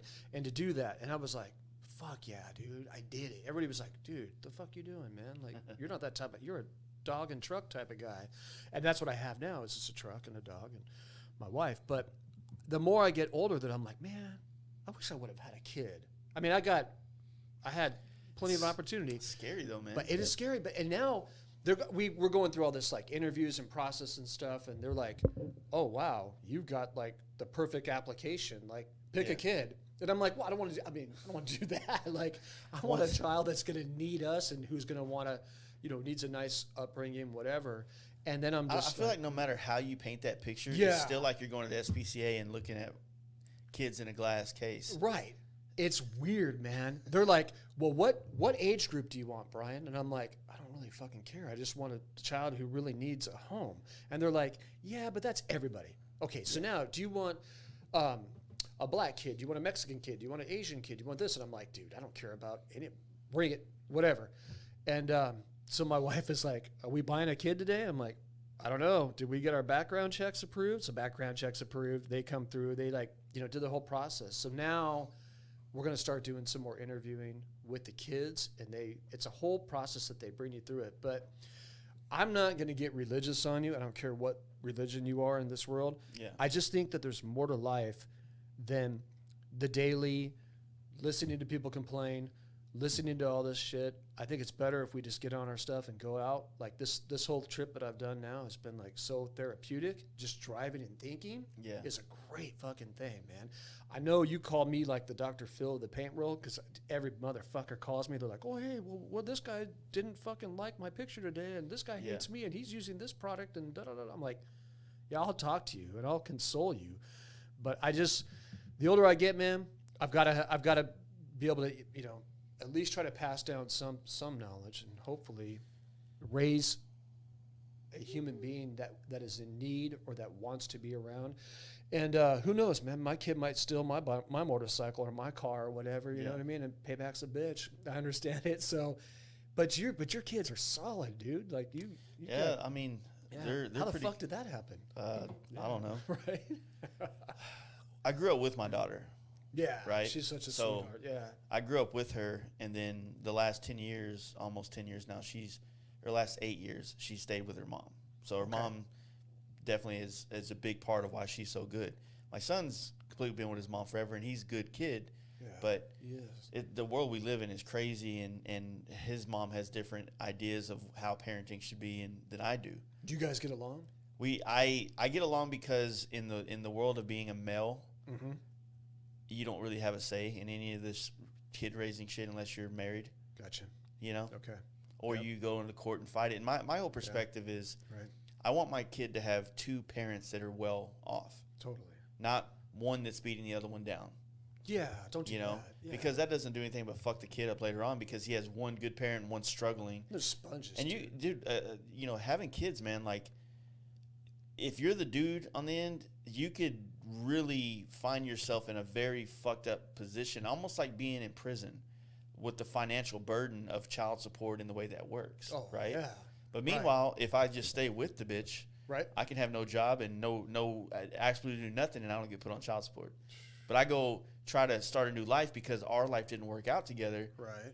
And every time anything positive happens to me and they find out about it, it's a review on the deal, and you're getting up your child support, and it's 21%, and it's like, the fuck, man. Holy it's shit. Like, I think most kids are not having kids because of that shit. Yeah. There's not like that's the way that I was. I kind of checked out because I was living overseas and stuff, and I had a girl that was pregnant, and I was fucking thrilled. I was like, this is awesome. We're going to have a kid and everything.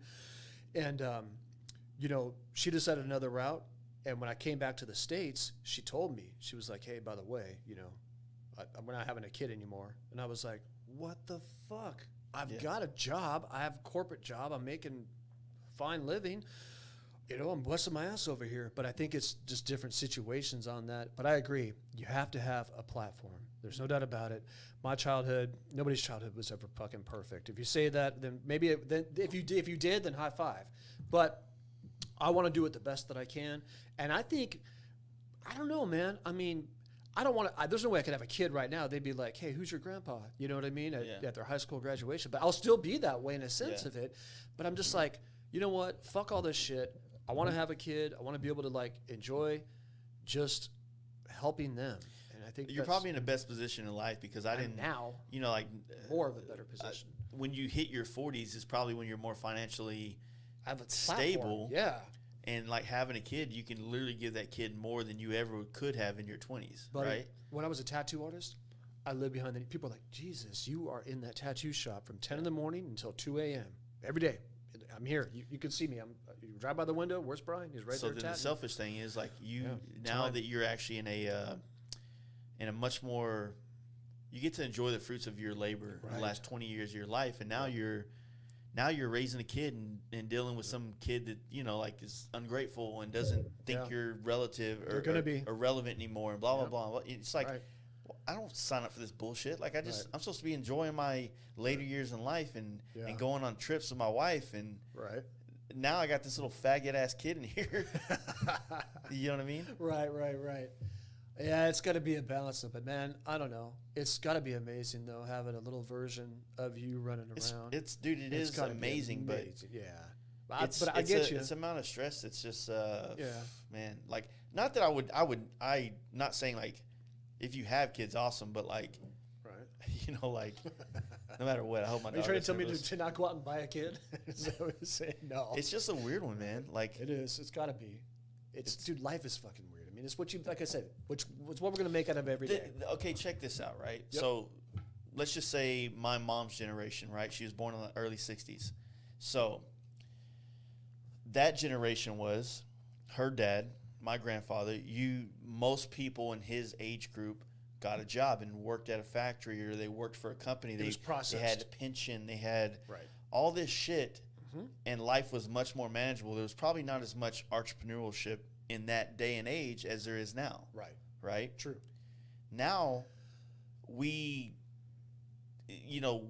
literally figuring out life until 40 now. Yep.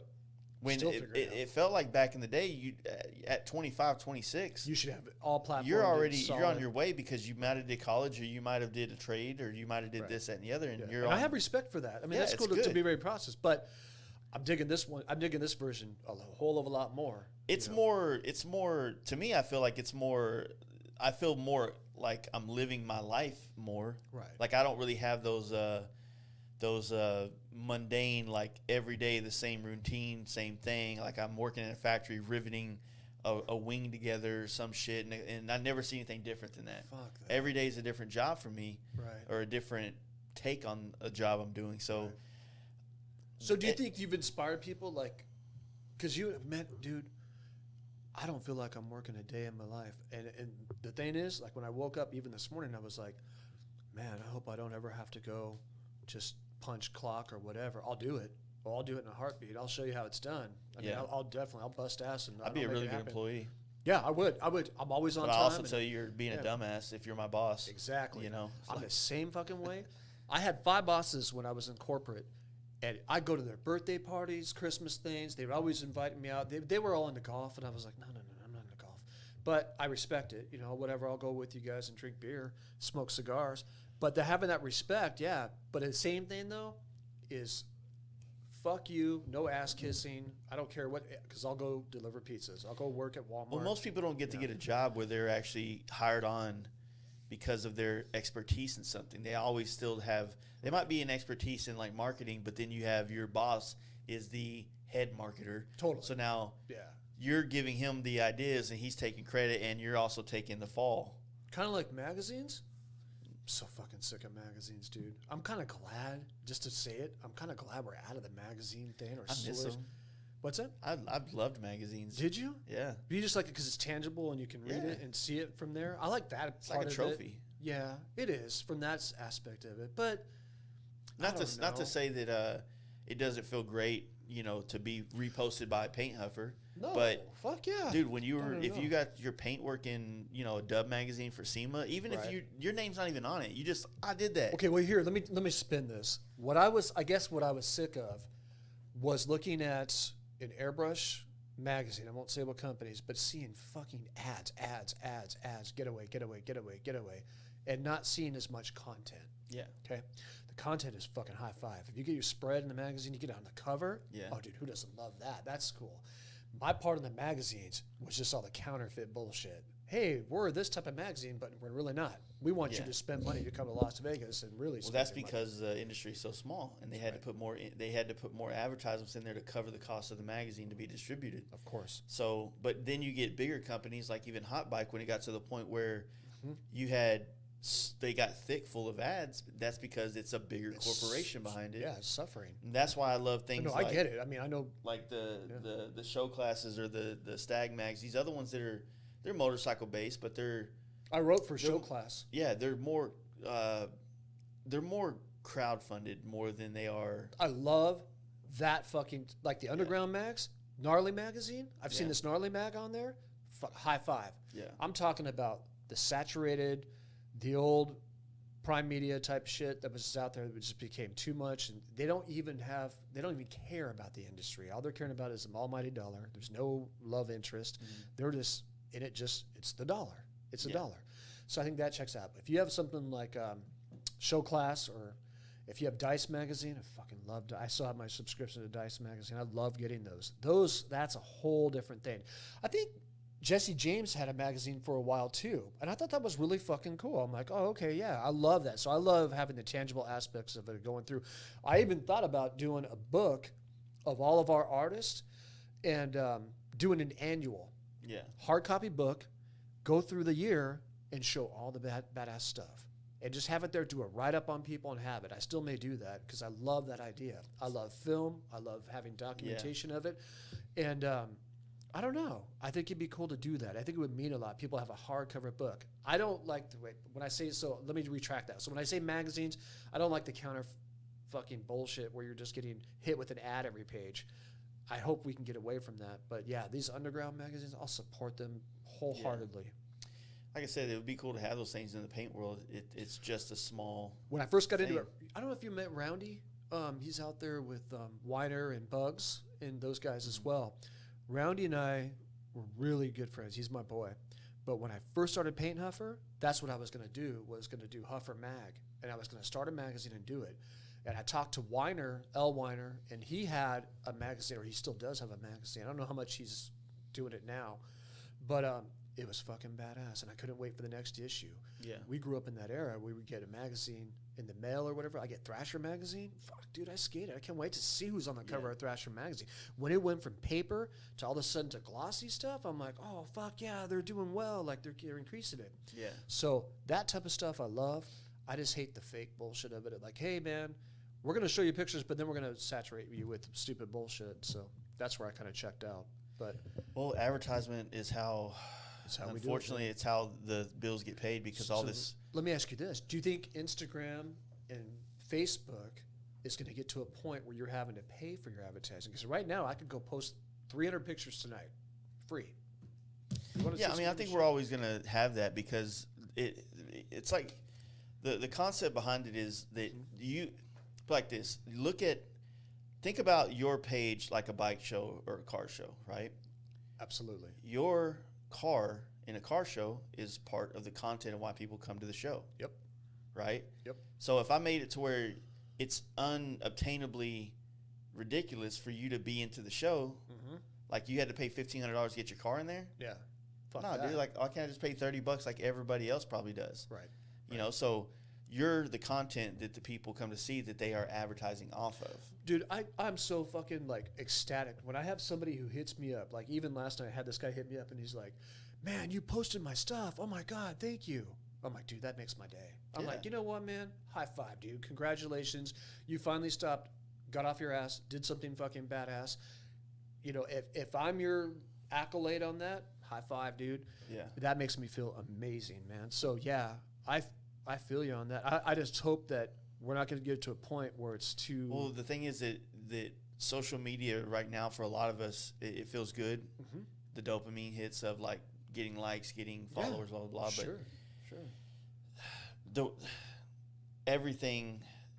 Unfortunately, passion is what gets us all into everything, but money rules the world. It does. Right? Can't do any of this shit without money. Right. Can't have a podcast without money. Sun's up, bills are due. That's what I say all the time. So you got to have it. Right. In a sense, all these YouTube videos of all these people that people like to watch every day, like I watch Rogan every day. Sure. Right? He posts something, I put it on. Yep. Now with the TVs everywhere, I usually watch it on deal. he's a millionaire. Yep. But if he had a pay model, I would pay for it. Yeah. Right? Right. Other people that I follow, I pay. Sure. I pay on their Patreon. I pay on their things because I understand what it means to do that. And that's my shit. question: is do you think we're going to get to that point with Instagram where we're going to have to start paying for? We won't have to do that, but I think that eventually we're going to get to a point where, right now, let's say if you're a content creator and you want to put your shit behind a paywall, right? Meaning that you can come see our magazine, but you can only see it if you pay the $5.99 a month. Sure. Right? Yep. Then you get access to all this shit. Right. Kind of like an OnlyFans. Kind of like an OnlyFans. Yeah. So, Exactly. Yeah. the thing is that, like, eventually it's going to probably go that way for a lot of people because as podcasts, especially the way I'm pushing mine, I don't ever want to do that. But Right. if it gets to the point where it's like we can't grow it monetarily, Right. you know what I mean, then I'm going to have to find a way to make it You more have to. profitable so that I can do this more for a living. And that's pretty much what I was getting at. I think it's going to get to that point where we're going to have to start doing that type of a thing. And it's going to eventually come to that. I just don't want to.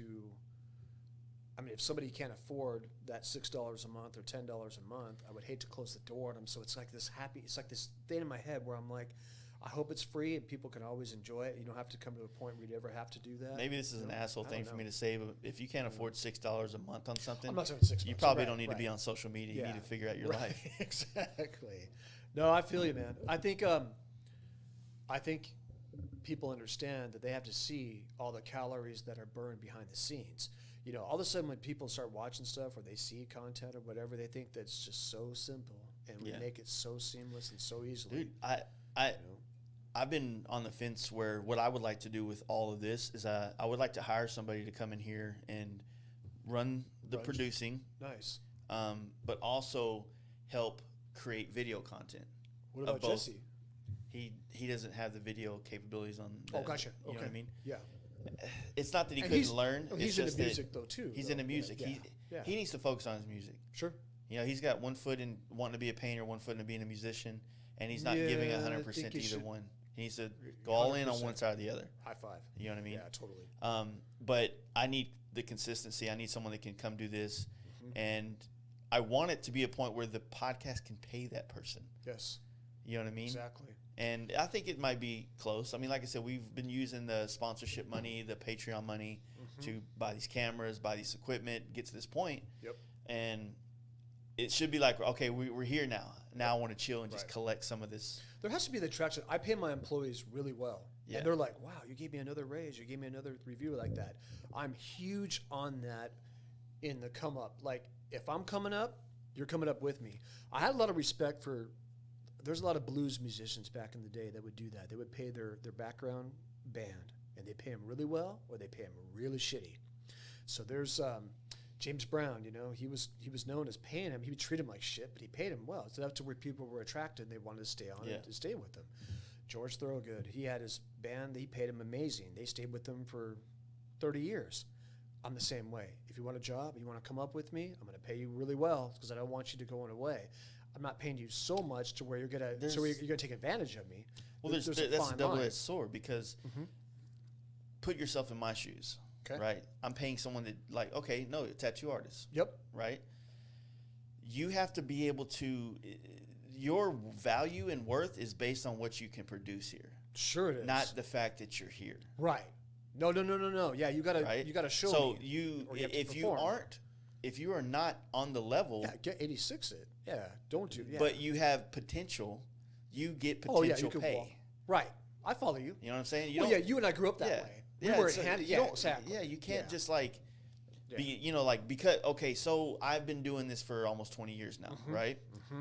And I make good money painting helmets and bikes. Right. That doesn't mean that Right. you get it because you started working here 6 months ago. Fuck no! Don't mean- do that. No, hell no. But if you work your ass off and you start accumulating enough skills Right. to knock more off of my workload, Yep.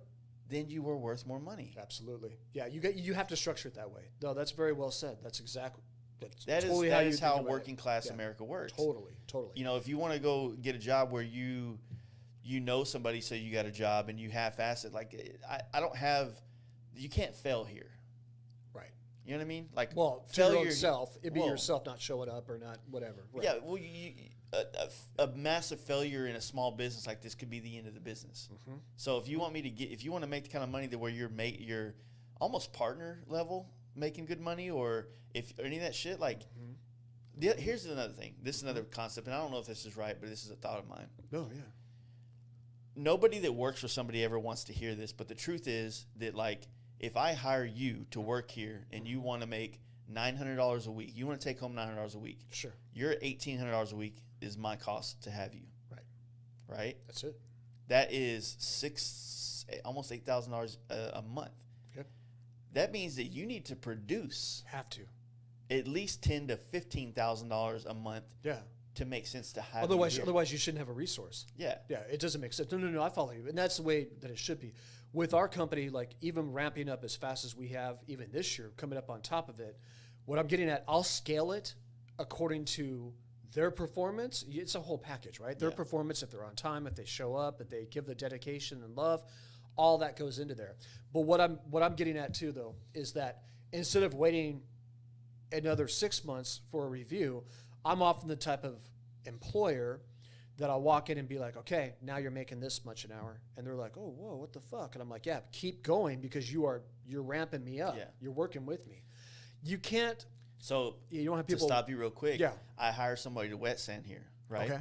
They do good at the first week because They're all excited. they're excited. They're paying attention. They want to Sure. do a good job. Next Yeah. week they get comfortable. Oh yeah, it happens in every business. And then you have to every have a talk with them. Hey man, Right. like you're missing a lot of stuff. Right. Yep. I was like, if you do this the way I showed you, then you won't miss it. And if you do this consistently, then you get to the next level. I had an employee recently that said that. They were like, hey man, I'm not you. I can't just be here all the time. And I'm like, no, I don't want you here all the time. I want you, when you are here, to show up on time and to give me 100%. Be attentive. Because I'm going to give you that way too. And they couldn't. I had to, get rid of them. Now I've had other employees with me for a long time, and they're like constantly like, hey, what do you need? What do you want me to do? How do I do this? They don't sit around. They're not sitting around waiting for something to happen. They're definitely engaged. Mm-hmm. And that's the way that I was too. When I was young, I worked in a body shop. And this body shop actually folded overnight, right? So it was called Excalibur Body Shop. And I was paying $416 for my studio apartment. Studio apartment's like a flat, small little box. I was 19. And I took out, back then you had a paper, Sunday and Wednesday.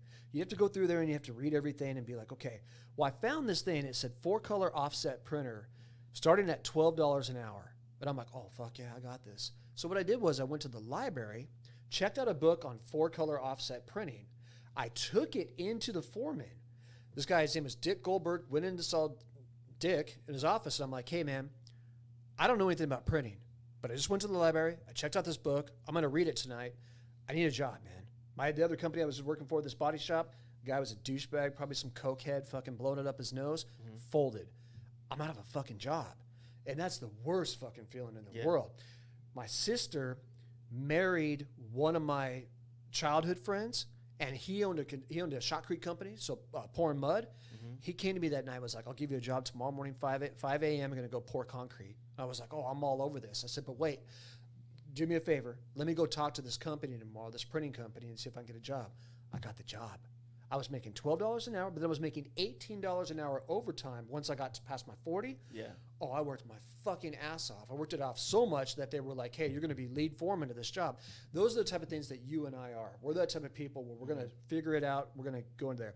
There wasn't YouTube. There wasn't even a fucking phone. You didn't have a phone back then. Yeah. There was pagers, right? So, but we were that dedicated. And I think that's why when I see that, I'm going to embrace that and give that person a hug and be like, dude, let's make some money together. Let's fucking do this. If the company's making money and you're that top tier with me, we have friends that have companies and they lost people. They lose people all the time. Where you're like, you fucking left or you left? I think what happens is sometimes when you make a whole lot of money, you forget the people that help you get to that fucking point, right? Mm-hmm. That's kind of where I was going, that sense of it. Not the fuck offs, because the fuck offs, you can't have them. Get the fuck off my ship. Like, get out. You know what I mean? You're just going to burn me down. All the people that are negative, like, oh, well, I don't know. I'm going to complain about this or complain about this. We all have problems.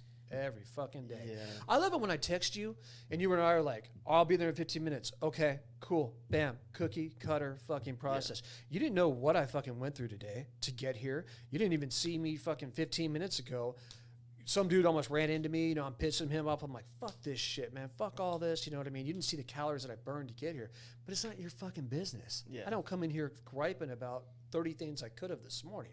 Yeah. I don't like people that are on my staff that have to come in and do that. You know, this isn't that type of thing. I want you to have positive.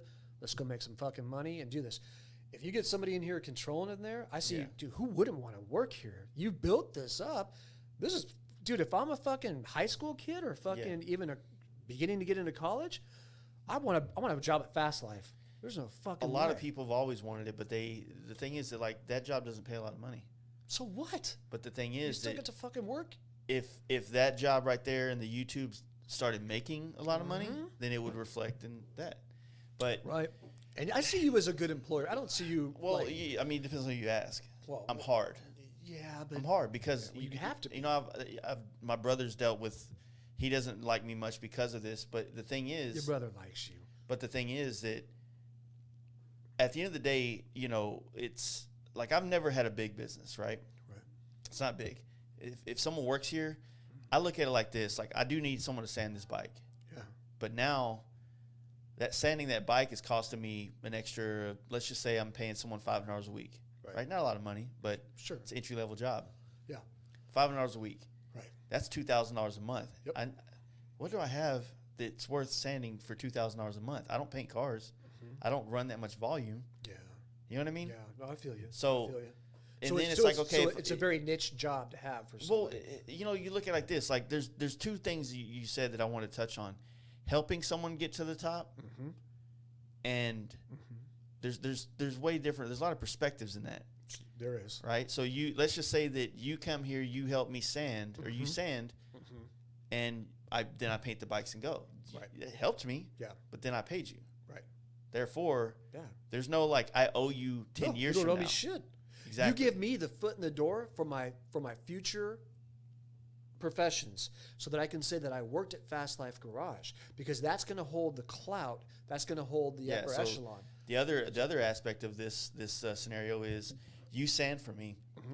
You know how to do it correctly because I've showed you and you've actually accomplished it and done it correctly. And other people in the industry are going to know But that. do you start to get lazy? Now I am doing 86 me. I'm doing other parts of this business assuming that you know how to That you're sand confident. correctly, Right. and that those parts are going to be hanging in the booth, wiped down, ready to paint. Yep. So that whenever you're like, "Hey, Jace, they're ready," Yep. then I come downstairs from doing what I'm doing Oh, dude. to paint, And you're talking about every body shop in America that's gone and through it's body not man. sanded correctly. Right. It's not wiped down correctly. Right. So now it's 4:30, and now you have to take these things you just cleaned back to the sanding table and finish your job. Yep. Now it's 7:00.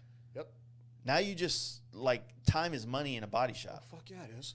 and so now Time is money in any business. Now what was like that little $500 a week that I was giving you, Right.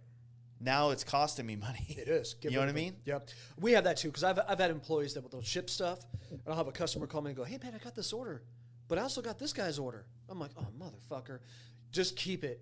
Or I'll have to say this, or like, you know, I'm always hooking you know, customers up because it's not their deal. But hey man, I got this one instead of this, or this color wasn't what I like. Can I exchange it or whatever? If it's a customer's fault and they're like, I get that a lot where people order stuff and then 5 seconds later they're like, "Oh wait man, I meant to hit this one instead." All right, I'll work with you, and that's time you got to eat into it. If it's an employee that is constantly just not paying attention and making it work, I just pull them aside and be like, "Hey, look, I know you probably got some shit. Let's just go ahead and not hold off on this job for a while. Come back to me when your head's clear. There was something attracted that I liked you. That's why I hired you. Life is constantly going like this. I'm hoping that I'm always getting you on this upper level. Some days are going to be bad. Some days aren't going to be perfect. But what you have to do when you come and work for somebody, you have to be up here 100% of the fucking time. I have to show up. I would always show up before bosses too. Like I was that type of, I've always been that way. I'm like, "Hey man, I'm not going to be late. I'm not going to fucking make you wait on me. I'm not going to make you second guess me." You and I are both that way of it. I could imagine having something, and in paint world, you know, and this is something I tell everybody on Paint Huffer every day. You want to get good? Stop fucking making mistakes. Stop letting shit go that has drip marks into it. Yeah. Are you fucking kidding me? Paint is one of those things where you can crystal clear it and see it. If there's a flaw, You see it? you You see it. The Fix it. tattoo, you see it. You're not there to explain yourself. Once you hand it to me, I'm going to be like, oh, wow, okay, that's perfect. Let's pass it on. I can only begin to imagine having preppers that fail, and you're like, dog. And then wonder why they're not growing in the company. Totally. Exactly. Because the competence of doing that job So and it's a eliminating the mistakes is what gets you to the next level, Right. to learn the next skill. Right. Right? So what's a hard thing to do is to find that person who's hungry, that person who wants to have it. Now, as far as you paying, that's on you, because you can, if they go back, there was a buddy of mine that works for Paul Reed Smith Guitars. He's going to go work for Fender in Corona, California next week. He got the job. He was I think like a $10 an hour employee just doing finishing and sanding for Paul Reed. But because he has Paul Reed on his resume now, oh, he's a shoo-in. Oh, you work for Paul Reed? Oh, we know those guys have a high class of standards. Same thing with the Fast Life Garage. We know he has a high class of, oh yeah, you're in. I would trust you. Who was the guy that you just went out and visited in Oklahoma? He hit me up, motorcycle builder. Fucking Dave Covington? Covington, yeah. Fucking love him, man. Love him. Absolutely love his bikes. Paul Cox just hit us up. He was wanting to do a certain color. I'm like, oh, fuck yeah, Paul. We'll do a Berserker Flake. Yeah, man, you kidding me? I think people that are that dedicated, I don't think Dave would have been around forever if he would have tolerated or had employees that have stepped on him. You can't, right? But I mean, that's the for me as a owner of a paint shop, that is like why I scaled down to the point to where I don't have to rely on anybody else. Right. And I did that too with Because it's Huffer. stressful. It is. But it's more stressful too, but doing everything yourself. When I do too, everything though. myself, everything's done right. It is. So when I sand a helmet down there, I know it's done right. Right. Because, and I also know what I'm getting myself into every day I sand. Do you have somebody now that's helping you? My buddy Zach was kind of up here apprenticing a little bit, but he's kind of well off. He doesn't really need to be here. Did I meet somebody last night though that was helping you? Oh, that's Matt. Matt's a friend of mine. He does my body work for me. Okay, so he does. So, Yeah. but you know when you But hand something he to does him, that at his shop. I don't do body work here. high five. That's cool. Yeah. I mean, shit. If somebody else wants to, if I have a fulfillment company that wants to ship for Paint Huffer, if I know that they're not going to fuck up, that's cool. If I have a T-shirt company, I think the more that we're getting into this, the more technology that we have, the more people or companies are going to help out. Not just the one thing. So if you can send your tank over to down the street and he's 100% all the time. Are you finding that that's a good thing versus having somebody here, obviously? Well, yeah, because first off, I don't want my shop is, I try to keep it clean, and body work is the dirtiest part. Oh, fuck yeah. Not that I'm trying to put all my dirty shit onto my buddy Matt, but the thing is, with his business, Hazmat Designs, he does paint too, and here's the deal. I turn down hundreds of thousands of dollars of work every year, right? Every year. Yesterday, 4 messages for jobs that are easy, that are good paying, but I've already got people waiting months and months for helmets and jobs. I can't slide a little easy one in right quick. No. I would love to, if my brother would have stayed around and that'd be, hey, dude, here's a $2,000 Black Dyna, knock it out. Go to town, yeah. But your brother's at the end of the day, right. at the end of the day, my name is still on it. Therefore, my quality has to be on it. Yep. And I haven't found anybody And that's to a hard put the thing. quality. Yeah, I had an employee came in recently about that, and she was crying and like, I don't know, no. I'm like, she goes, I'm not you, and I'm like, no, I understand that. But at the end of the day, all this shit falls down on Brian. It doesn't matter where it comes from, and I think that's a lot of employees, they don't understand that. So I think, I don't know, maybe this is good when we do a podcast like this for somebody who's young, in high school right now. If you want to get in the custom game, don't come half-assing. If you sacrifice, if you make the sacrifice, if you're in high school right now and you want to get into the paint world, period, right? Go apprentice. Yep. Figure out your finances on your other end. Totally. Or go get it. I mean, a lot of, like, if I was a shop running more work, I would hire somebody at a very low rate to do apprenticeship type work. For sure. I would, but I that's also now I'm married to the shop every day. Right. I can't go on a trip because this guy works for me. It's a juggling. And he needs to have a job this week, but he's not good enough he's not skilled enough, that's a better way to put it, to be here by himself to finish jobs. Right. Therefore, when I'm out of town, the shop is shut down. Yep. And so I had grand dreams of having a business that operated while I was gone, but I have not been able to find competent people to put in the effort, skill, and desire that I had to make this brand. So you and I are both in the same position where I've got the paint booth, I've got the thing there. I could hire a painter full time because people hit us up every 5 seconds. Hey, can you paint this? Can you paint this? Yeah, we could, But do I want to micromanage, and do I want to sit there and stress out every day on time? Do I want to just be on a level where I'm like, okay, you know what? I've got so many hours in the day. I can check out, do stuff like this. Yeah. And I think this is going to grow my business even more, because getting out, talking, meeting with people, meeting painters and all that, versus taking on another $100,000 job or $200,000. Money's not everything. It's not. It's not. You got to have that time. You got to have that balance. It's a constant juggling. I mean, we're juggling every day and trying to. But I think life kind of molds us into what this is. So we've got the right resources now, and it's cool, man. I mean, that's why I'm like, I can't believe to have some type of a thumbprint in an industry. Like I said, if I was to go pass away tomorrow, if I die in this, man, I'm so proud of myself that I did this. I didn't listen to anybody who was like, oh, you know, that was kind of hard and you should not fucking do that. Fuck you. Don't listen to those guys. Just fucking, and I'm telling this to any fucking kid out there right now, like, go do something. Don't listen to anybody. Don't fucking, just do it. Just do it. Sometimes I feel like I'm pretty hard-headed in a lot of things, but the thing is that my hard-headedness is kind of got me, I don't like to say here, like, oh, I'm successful. I'm surviving and I eat well. You know what I mean? I eat We good. all are. So that's got me here. Now, it doesn't mean it's right? It doesn't mean that it is right. It just means that it's worked for me. It has. It's your deal. Yeah. When I was 20, I didn't have an older brother that figured out life a little bit faster. Right? And for me, like, I spent my 20s trial and error. Yep. Like, oh, that didn't work. Oh, this business didn't work. Exactly. It didn't work that way. Right. Oh, that wasn't a good idea. Oh, I ate shit on that one. And then you mold it all into this, like, perfect idea of things to chase and things to just know they're smoke and mirrors, basically. For sure. And so now I pass up a lot of things because I know on the back end of that job it might not be as lucrative as it could be, right? Right. So you just don't, like, there's those guys that start paint shops now, like that's what I was wanting to kind of get into, is like the idea of the big custom paint shop. Mm-hmm. I don't know that it's valuable anymore. Yeah. Like, I don't think you can really to do a production shop. Yeah, I don't think it's very more hard. Of a fucking headache is what it seems like. But I think what we're doing more with Paint Huffer now, and even my travels, even why I'm here, is working with big companies on bigger projects. And what I mean by that, Metal Flake is in everything. You don't realize it could be in a keyboard. It could be in a different platform. We're in Chevrolet. In Chevrolet, we have inserts in cars that have Paint Huffer Metal Flake. Mm-hmm. There's things that I need to do that to scale bigger and larger. Yeah. So we have all these corporations that use our stuff. Right now, I've got a company that's doing injection molding that they want to have Metal Flake into. But they need to have something that's solvent-proof, UV. They can't have it fade out.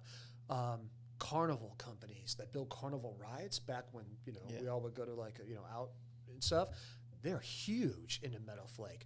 And there's other things too that I can't talk about because there's industry-specific things. But there's a lot of things in your avenue that you can do in bigger aspects, versus having a paint booth and having the headache and doing and being the go-to for Harley Davidson and having that headache. You know what I mean? That'd be awesome. So let's look at it this way. For a lot of airbrush guys out there that don't necessarily want to have a full production shop, but they want to find a way to provide their skills, whether it's airbrush, graphics, pinstriping, to a bigger audience. Mm-hmm. For one, start traveling, because you might live in Phoenix where there's an abundance of opportunity and competition, but there might not be in Albuquerque. Right. And what would it be for you to jump in your car and go there or like start hitting up auto body shops in that area and go, hey, do y'all guys ever do custom paint? Yep. I'm willing to travel and come out for work a couple days at a time or weeks at a time. I'm so proud that you did that, because you would go everywhere. Yeah. You've gone all over the States. You're like, hey, man, I'm going to go check this out or go there from there. That's the thing, though. That's why when I hear people like bitching about like not making money, I'm like, well, how are you crossing every T and dotting every I? Right. They're not. You know, or do you think you deserve some comfortable life? Right. Like if you got a job working for some corporate office, which is probably not comfortable, but you chose to be in this like very uncertain Totally. business, Right. And so you have to do a lot more. That you don't get those comforts of 401k, like we said, and things like There's that. no You have to fucking bust pension your in ass. this. There's no pension in this at all. I If don't this have a is drying 401k. up, you have to see when certain parts of your industry are going to start to dry up. You have to be aware that before it's dry. Totally. That way you can already be putting in a little bit of work in these other areas so that it does this, like instead of like, Every and day. then you're like, where do I go? And then you try to build it up. You know what I mean? Every day, every industry. There's people out there right now that are building tractors that are the same way. They're having to do the same exact thing or whatever. Whatever you do in this world, you had better always stay on your toes. The awareness is everything. I think that's one thing that really was like the big attraction when I first met you. I was like, this dude gets out and he goes. He knows everybody. You didn't just wake up one day and know all these companies, Simpson, what have you. You went out there and met them and did it, and they saw that and that's what attracted that. Your hard work and you getting out there and hustling. You're a hustler. We're hustlers, no doubt about it. And I'm not like, oh my God, I'm a hustler, whatever. Like I'm bling bling, but you know what? Fuck, I'm not gonna be fucking going broke. I'm not. I'll die die hard trying fucking doing that. It's rad, dude. I love this life. Well, that's what's good about like the, when people hit me up and they want to get into the custom paint thing, and I always tell them to start out learning how to paint. Totally. Learn how to do every aspect of the paint job. Yeah. And then as you're learning those core skills, focus on the art on the side, and then no matter what, because custom paint is not guaranteed to be a viable career for you, but if you're good at buffing, you can always have a job. Absolutely. Yeah. Those kind of jobs are not the most glamorous, but every shop needs a quality polisher. They do. Everyone. Absolutely. And you have to put yourself in some kind of trance and just be in the motions and make it happen, but you'll never go broke. Did you used to watch a lot of stuff like people are watching us right now talking about this? Did you used to watch a lot of like not motivators, but people like we would look at basketball players, right? Yeah. Like Sean Kemp. We love Sean Kemp. Sean was out of high school, just banging all these chicks, had all these babies everywhere. Fucking life, right? Loved it. But how did he get there? You didn't see him at 3 a.m. shooting hoops all the day. You just saw the limelight of it. I love Jordan. Love Jordan. But I love the fact that he was so fucking dominant that he was just like, all right, look, I'm going to fucking show you. I'm going to come out there hitting it hard and just going. So we grew up seeing that. And I hope to God that somebody's right now seeing this and just going, you know what?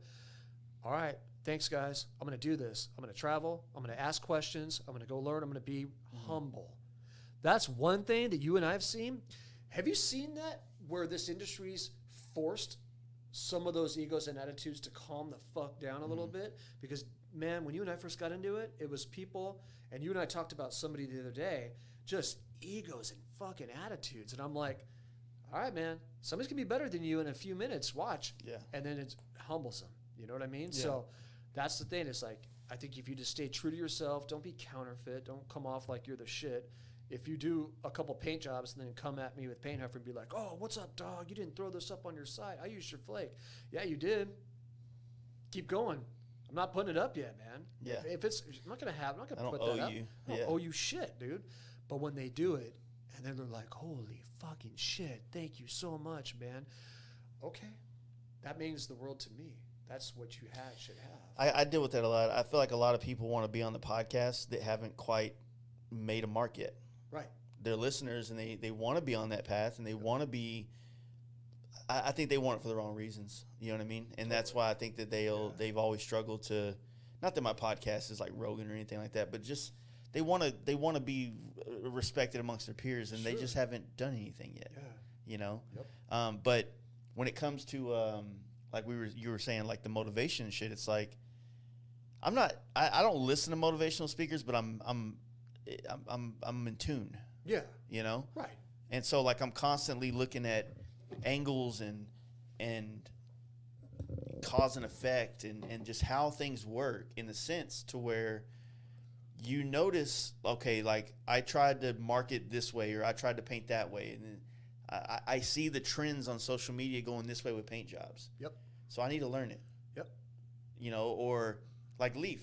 I've tried leaf my entire life, but it wasn't till I saw how much more people were doing the metal flake, the leaf, the pinstriping, Yep. how that was going to become a dominant part of the custom paint industry. Right. If you left one of those out, it was kind of like, wait a second.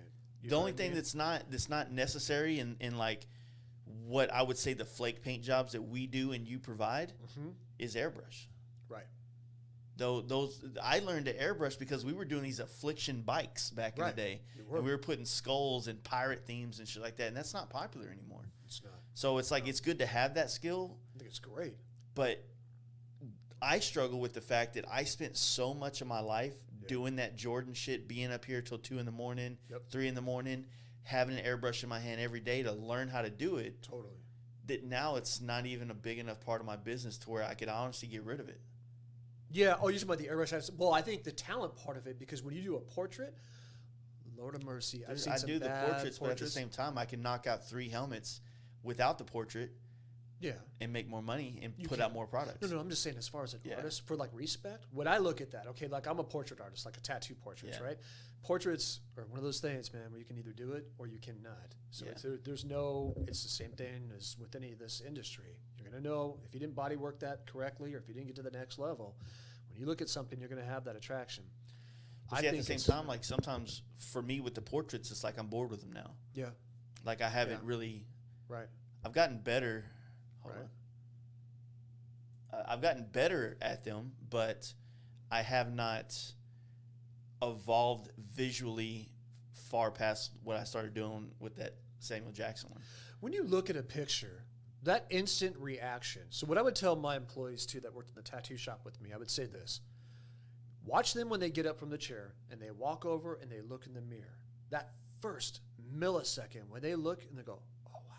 Or they're going to go like that. They're going to squint and look at it.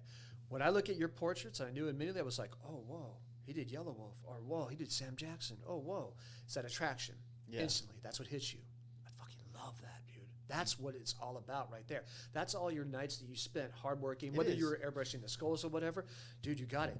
Now, have you become complacent because you know that you can do it on this level? Yeah, dude. You can shoot free throws all fucking day long. You're swishing them, right? You're going to have times where you're just like drinking some beers. You don't feel like doing it. I got to the point with portraits. I was like, fuck this shit, dude. I don't want to do portraits anymore. I'm not having fun with it. I was the same way. Just got bored with it. I'm like, don't you want something like even more fun? Like, I love doing traditional tattoos. It's clean, bold, fun, my style. Yeah. I like clean lines. Everything's about a line in a tattoo. But I can knock out portraits too, though. I would have fun with it. But it just became to the point where it was almost like forced to do it. Yeah. And that's what that thing is too. That's that fine line where you get in these jobs where people are like, hey, I want to do Pee Wee Herman, or I want to do this fucking do whatever. You're like, all right, no, let's do something. Let me do my thing. Yeah. And I think now you're at that point now. Well, I have that down, but Yeah. it's still like I want like when you look at this first helmet to when you look at this one from 3 years later, as I've been focused See on the helmets, progression? you see progression Oh, you do. in every area. You do.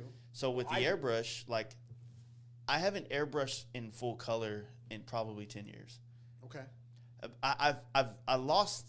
I didn't like it. Like I didn't think it fit the motorcycle world very well. Sure. When I did lowriders, it fit, but now I'm so out of practice that I want to bring it back into my thing, Right. but my time is so like. Right. Are you going to go out there and be like a Picasso? So You're put it like taking this, like hours? usually when I do a portrait, I block off the entire day to prep it. It's just like you if you're I know. prepping for a portrait on someone's arm. Sure. You're setting up your area, you're getting all your shit ready so that everything's right there so that you can just, go at it. Do you do the pencil trick? I do it. I have like 3 different methods. It depends Okay. on the type. It depends on what I'm doing it on. Yep. It depends on the actual picture because Sure. some pictures are not. Some you can cut the shadows out and make little stencils and just keep cutting and build layers. For sure. Or some you have to transfer like a tattoo, Like a tattoo. and then just kind of paint by numbers it, That's right? what I would just take the pencil and just Yeah. do the whole, you know what I'm talking about. So the thing is that like for me to do color now, Mhm. it would take almost a whole day for me at least to Dude. get all my tones. Steve Gibson hit me up the other day, and he's like, "Hey man, check this out." He goes, "I know you like to do artwork too. As you're not just the owner of Paint Effort, but you do portraits and stuff." he showed me this portrait that he had, but all over his studio floor was every single color tone, just like an oil painter would do. Complementary, secondary, tertiary, all these colors. And I'm like, dude, what the fuck? And he figured out his formulation, his mixtures for all of this. And I'm like, there's somebody who doesn't care what the fuck is going on with the rest of the world, the money, the end of it from there. He's so passionate about it that he just wants to get into that. And I saw that with you because you were the same way. When I look at 11:30 at night or midnight, I'm like, oh, there's Jace drawing out his next sketch. A lot of painters don't even do that. They'll just tape it and go with the flow. And I think that's smart how you do that, how you show your concept sketch. You know what I mean? I think that's rad, dude. That's such a cool thing to have. Do you give those concept sketches to the people that have They ask for them, but I just file them and I keep them because rad, dude. Because every once in a while, like I'll be stuck with looking for a line. You know what I mean? Oh, for sure. And and I'll pull it back out and go, I like this helmet. Now, what if I took this same paint scheme but I changed it some? What about like drawing on tablets? Because I eventually got into like dude, using I just Procreate and ordered a stuff. big ass Wacom. That's the reason I built this new table. I ordered that The 21 UX. Or you got the 24 now. Cintiq. Cintiq, that's what I had. Yeah. So I was the first one out of everybody that I knew in the tattoo world that had that, right? There was a guy named Cecil Porter. He became pretty famous. He did my arm. He did my guitar and stuff. But he was like, what are you using? I'm like, I'm using Adobe Illustrator and Photoshop on this thing. It was a 21-inch TV that you can rotate and you scale. I could draw on it, right? Yeah. So he was like, you're fucking kidding me. I'm like, no, what I'll do is I'll take a picture of your arm, bring it in there, and now I can draw it wrapped and have it conceptual sketch. But it's fun. It's a fun thing to draw on now for doing that. I would take Prismacolors all day long and draw it out and figure out, you know, different tones. I would draw in a red Prisma and just kind of get your basic lines out from there. But now what I'll use an iPad Pro and just use the Procreate. Yeah. And it's fucking rad, dude. I'm like, oh yeah, you know what? So that's what I'm doing with my bike right now. So we just did all the work on the bike. I want to get like the intake, like I was saying, or not the intake, but the cam into it next. But I'm trying to figure out a color scheme for it. But I've gone through a lot of things in my head, and I'm like, all right, what do I want to do this? So I'm constantly drawing on there. But it helps technology now. The what made you go with the Wacom? Like, that's fucking rad. I got a guy that does photography that's gonna come out here and do some lessons. That I'm paying him to teach me some things. Oh, there you go. And so he works on a Wacom pad for photo editing. Perfect. And I know Photoshop.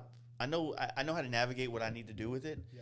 But I've never edited photos with Photoshop, and he edits in Photoshop. And so, you know, I have no problem paying someone to learn something. Right. High five. And so my thing is, this dude's local in Dallas. He does great photography, but more importantly, his editing is something that I want to pick up. Absolutely. And he uses a Wacom pad. Yep. Wacom stands for Washington Computer. It's a great company, man. I did this as much like you and I are getting nerded on it. I got so fucking into it. I was like, oh my gosh. It came to a point where I couldn't do it mobile anymore. That's the only reason why. But my 21 UX, I fucking love it, dude. You're going to freak out on that. So I was also wanting it because I thought it'd be easier for me, like when it comes to when I do get into the video editing stuff. Oh, perfect. Because I'll be able to bring it up and I just have it all right here and I can just move it more. Like I got hand-eye coordination, but with a mouse it's different. Yeah. Plus I'm about to upgrade all my vinyl cutting stuff. The big reason why I want to cut out drinking is because this has been my escape when art used to be my escape. Gotcha. Does that make sense? So Makes I'm not trying to cut it out of my life, but I'm trying to not want to go to the bar all the time or go party with all my friends. I want to like, you know what? I'm done with everything today. Man, I want to go fucking like draw this new logo for my company on the computer so I can cut it out of vinyl. Fuck yeah. And now I have it for these other jobs. Like, absolutely. I used to sit there with a mouse and I was scanning like Marilyn Monroe on the computer, and I would literally make stencils. Like Mike Learn is the one that got me onto that shit. Love Mike. But I would make all these stencils, and I was like, all right, so now if I ever have to do Marilyn Monroe, I can just cut it out whatever size I want and then stencil it on. Love Mike. But see, that's the thing. Back in the 2000s, the paint jobs were so random. One day I would be doing a Hollywood Marilyn Monroe theme, and the next day I'm doing a fucking pirate theme, and the next one is a dragon theme. It's like, so we had to have all this shit and ready to go on the next one. Now, I have an airbrush. The last thing I airbrushed was I Had a portrait, right? What portrait was the last one I did? You did yellow. You did. That was earlier this year. Was it? Did you? Well, you did your grandfather's helmet. That was last year. Yeah, that was mine. That was earlier this year too. Yeah. Right before. Oh no, I did Biggie recently. Oh fuck yeah. So I did Biggie for my buddy. Yep. And that's last time I airbrushed. That was the middle of August. Cool. So Well, it's that's a always weird there, one. and you got it, and that's the cool thing about it. I think even having like another, what's cool is like when you're getting into this Wacom too, it'll make you like, it's like coming home and seeing like your favorite Netflix show or whatever. Yeah. You're like, fuck, I can't wait to get to it and go do it. On there, it's just that attraction on there. I didn't drink. I stopped drinking for like, I don't know, what, 8 years, and people are like, what the fuck? Like, you don't party anymore? Like, you were the guy on the boat with like having strippers and like fucking hanging out and just getting wasted all the time and smoking out. And I loved it, but then I got to the point where I'm like, all right, I got to start a tattoo shop. I got to start a business. I have to have 100% dedication to it. Yeah. So there's a lot of people out there that say, oh, you're lucky. I'm like, really? I had to quit the vices, going out to the bars every night and doing all that. You know, and I think it comes to the point when you find your trade or you find something that you're really passionate into, there's a lot of times, man, where it'll override everything. Like when I pick up a guitar, man, I'm like, it's 5 a.m. Holy shit. Yeah. When we draw, holy shit, time just flew by. And it flies by but when we drink a lot of times, you know, when you go out and you're like, oh man, this is the best night. We're getting so fucked up. This is awesome. But then there's other times when you're out with your boys or whatever. And I see it too, like where I'm like, I don't know if I really feel like drinking tonight, but I kind of feel like I have to because everybody else is fucking drinking. I want to get on their level, and but then it's like forced. I'm like, man, I could be back at the shop right now doing so much more productive shit. There's balances, right? You have those nights on there. But whenever I was drawing or whenever I was doing something for the company, I never felt like I was wasting time. I don't. You know what I mean? Like, I'll get into that. So I think you're going to see that because I could tell, like, just you and I being boys, I could tell over the past, like, whatever, like when I was listening to your podcast when I was going down to Austin last night, I was like, yeah, I see Jace is going to start to check out on drinking a little bit. I just had that vibe that I was kind of catching from Yeah, you. I'm hoping. You know, you will. Well, If you want I'm a to. social drinker though. Like I like when I draw. I like to have a beer too because it Told calms everything else out of my head, right? But right. it's the I love my boys to death, but man, like I got some of the best drinking friends in the game. Oh yeah. And, you know, going to Sturgis, I think, was the one that really did it for me because that was 14 days straight. Every night we got fucked up. Oh, you guys are just getting fucking Yeah, hammered. everywhere we went, like, that was the goal. And it's like, I love that about. How was Sturgis? Because I know Michael Ballard called me and he was like, hey, we're going to do this thing with Harley. We're going to do this. We want to do this big paint over thing. And then it was like, everybody in their motherfuck. Mike was like, dude, you should still come out here. And I'm like, well, they're allowing me to fly into Sturgis. I was going to fly into, what city is that? Before Rapid City. I was going to fly into Rapid City, and my travel agent goes, "Nope. If you're there, you have to quarantine for 7 days." And I'm like, "Are you Everybody fucking does, dude. It's so That quarantine shit is not like everywhere. I was riding in the New York. Said if you're coming in from out of town, you need a quarantine for 14 days. Yeah. So Ballard calls me. Who the fuck is there to tell me to do that? Yeah, Ballard called me. He goes, "Dude, I just landed." He goes, "I don't think you're going to have any fucking issues with that." He goes, "But man, let's just fucking chalk it up because we were on short term anyways." Yeah. So it was like, well, yeah, we're kind of pushing it too close for time this year. So we're going to do it next year. But I saw everybody and I'm like, you motherfucker society. Why are you fucking, like you just said, scaring people into tactics? Did you have a fucking blast or what? Yeah. It It was seemed awesome. like it would have been the most fun thing ever. Was it less? Did you feel like more of a normalcy being in society? 100%. Yeah, it was like You this. didn't have is to the wear a way it mask should be. anywhere. You didn't. Right. And then it's like, of course, they were waiting, and they. Who knows, man, if there was a peak or not? But I think that all the fucking news things saying there was a peak in cases was bullshit. It's Totally scare tactic. Or whatever. it's. Yeah. I hope this shit goes. I don't. At this point, I don't give two fucks who wins the presidency. Yeah. Just quit this bullshit. Totally. High five. I'm fucking over Yep. it. You and I both. Yeah, You know, great. it's I'm like so glad that you went though. I'm so glad that it was that way. When Ballard hit me up about a week ago, he was like, dude, it was just nice checking out and being around human beings. And I think even like on this trip, it's weird because I've been into some places here. Like when I was in Oklahoma a couple nights ago, there were people freaking out. Like when you put your card in and you're paying for something, they're like spraying it right down away. Yeah. And it was weird. Like, I'm like, oh, okay. So I see some people taking it to that extreme. And then there's other people that are like, why are you wearing a mask? Like, you know what I mean? Like, dude, It's all right. So I don't want to see anybody get hurt. I don't want to see anybody anything. But I just think that it's so fucking nice doing shit like this. Even traveling, I think more people need to take a break. Yeah, I mean, and just trust me, get it out sucks because I built this fucking studio, and then 2 months later, COVID happens, and nobody's traveling anymore. Shit. So, I mean, I've always been being in Dallas, like anytime someone's traveling across the country, Yeah. it's an incentive for them to take 40 or 20 Right. and like Right. stop in on the way to something because, Fuck yeah. like, say if you're a company in California and you got to go pick up a bike you bought yeah. in Georgia Come or through. anywhere on the East Coast, like, fuck, stop through here, do a podcast, shoot the shit, do something for your business, get a little bit more exposure. Absolutely. So it's always worked, but then this year Yeah. nobody's fucking traveling. Yeah. And It's fun though, man. I mean, even if we don't have a business, I mean, you and I have had enough podcasts for fucking, we could do another 10, but it's rad though, man. I fucking love what you're doing. I love this place, man. I mean, dude, you are fucking doing it. And I think it's a good role model for your family, for your whoever you know, yeah. inspire down the road. I'm proud of you, dog. You're fucking killing it. So what do you think is gonna like change for you guys for next year? I need to pee real quick before we get into that part, but we'll get into like whatever you're gonna be doing, and then Yeah, let's take a break. I gotta hit the rest. Yeah, that'll work. all right, just gotta Fuck put it yeah. on pause for a minute. Cool. But yeah.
What's up, everyone?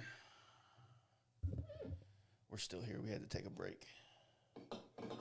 Little pause for the cause.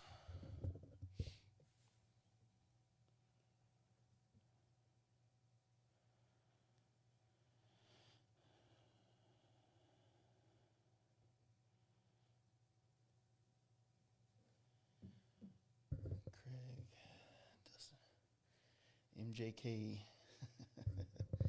Crazy.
This looks so good in here. I'm so stoked for you, dude. You got such an awesome place here. Yeah, a lot of my friends helped me build it, man. Dude, it's beautiful, man. You guys did a great job. Slide over here real quick. So, what were you asking? What we're gonna do next? Yeah, so like as far as like pushing in the next year, I know that this year has been kind of a hiccup for a lot of things, but I mean, you've still been pumping out colors, colors, the ice pearls. colors. Yeah. I'm coming out with new shit every fucking week. I want to keep it fresh, keep doing fun stuff, keep the paint huffer community involved in choosing what colors they need, what do they want. I don't know if we're going to start doing some custom paint. I've got some things that I'm working with right now with House of Color, and I'll leave it at this, as that, but I may, drop that soon.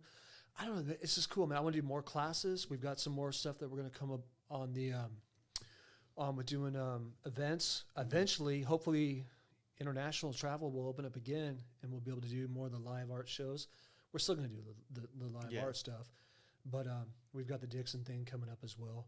Try to get that in before the year end. But for 2021, I want to hit it hard again, man. I'm always going to come up with new stuff, so I think it's going to be fun. What do you think as far as with the pearls? That's the kind of direction that I'm going to be going into, more of the ice pearls and stuff like that. I fucking love that, man. We've got some cool companies and stuff that we're working with here in the States. Is there anything that you see as a custom painter that you need, or there's another thing that you would want to go into? That's what I like to ask people like yourself, like, not just talking like, oh, I want a pearl or whatever, but do you see a certain tone or a certain color that you like to candy over? I look at it that way too, like saturations. What are you going to blend stuff into? How are you going to mold a different color? What's going to be underneath that? We just came out with Valley Custom Silent G's gray, and we did a gray, but it looks badass if once you candy over that and blend into that. It's not just, oh, here's a gray flake. We have a gray flake if you want a standard one, but I like having stuff like that where it's kind of opens your mind like, oh, I didn't think about that. Let's do this type of, black and white, or let's do this heavy saturation on this. And I don't know. I want stuff that's going to make people think on that aspect of it.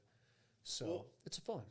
With the champagne flake, dude, that champagne a lot of colors look really good when you shoot over it, because you get kind of like a, when you look at, anytime you're shooting candy over colors, like the House of Color, the OG House of Color book is what you want, because all those base colors, like those Galaxy Gray and Strato Blue and all those things that you get.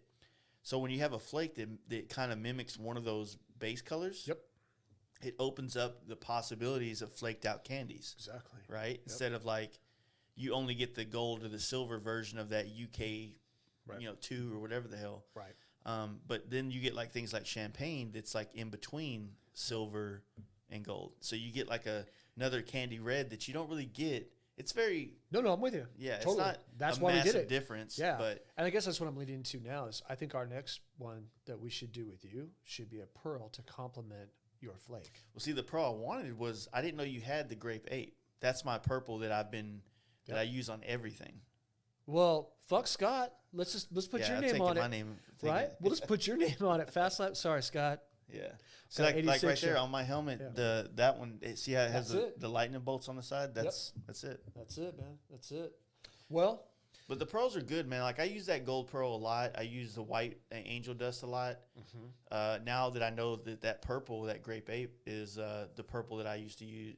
Not that it's the same, but it's similar to the one I use to the old PPG one I was using. The way that I got into the pearl thing is my contact, I won't say her name, but she's the daughter of the old Murano family, and that's where she is now. So it's a company that actually acquired the Murano family, and she got into it. But that was something when Scott and I first started testing, he was like, how the hell did you do that? It was just, us working with them and developing a relationship and getting it. But now we've got even more. You and I talked about some ice pearl stuff. I think we should do something like that. We could talk, more about that. I think that direction would be some fun. But man, just colors, just having fun with it. Just keep on going. We having new stuff and having. I mean, it's like a Rubik's cube, right? You can do so many different color combinations in this world, and developing stuff and bringing stuff out. I want to keep it. When you come up with colors. I don't think flake is ever going to go away.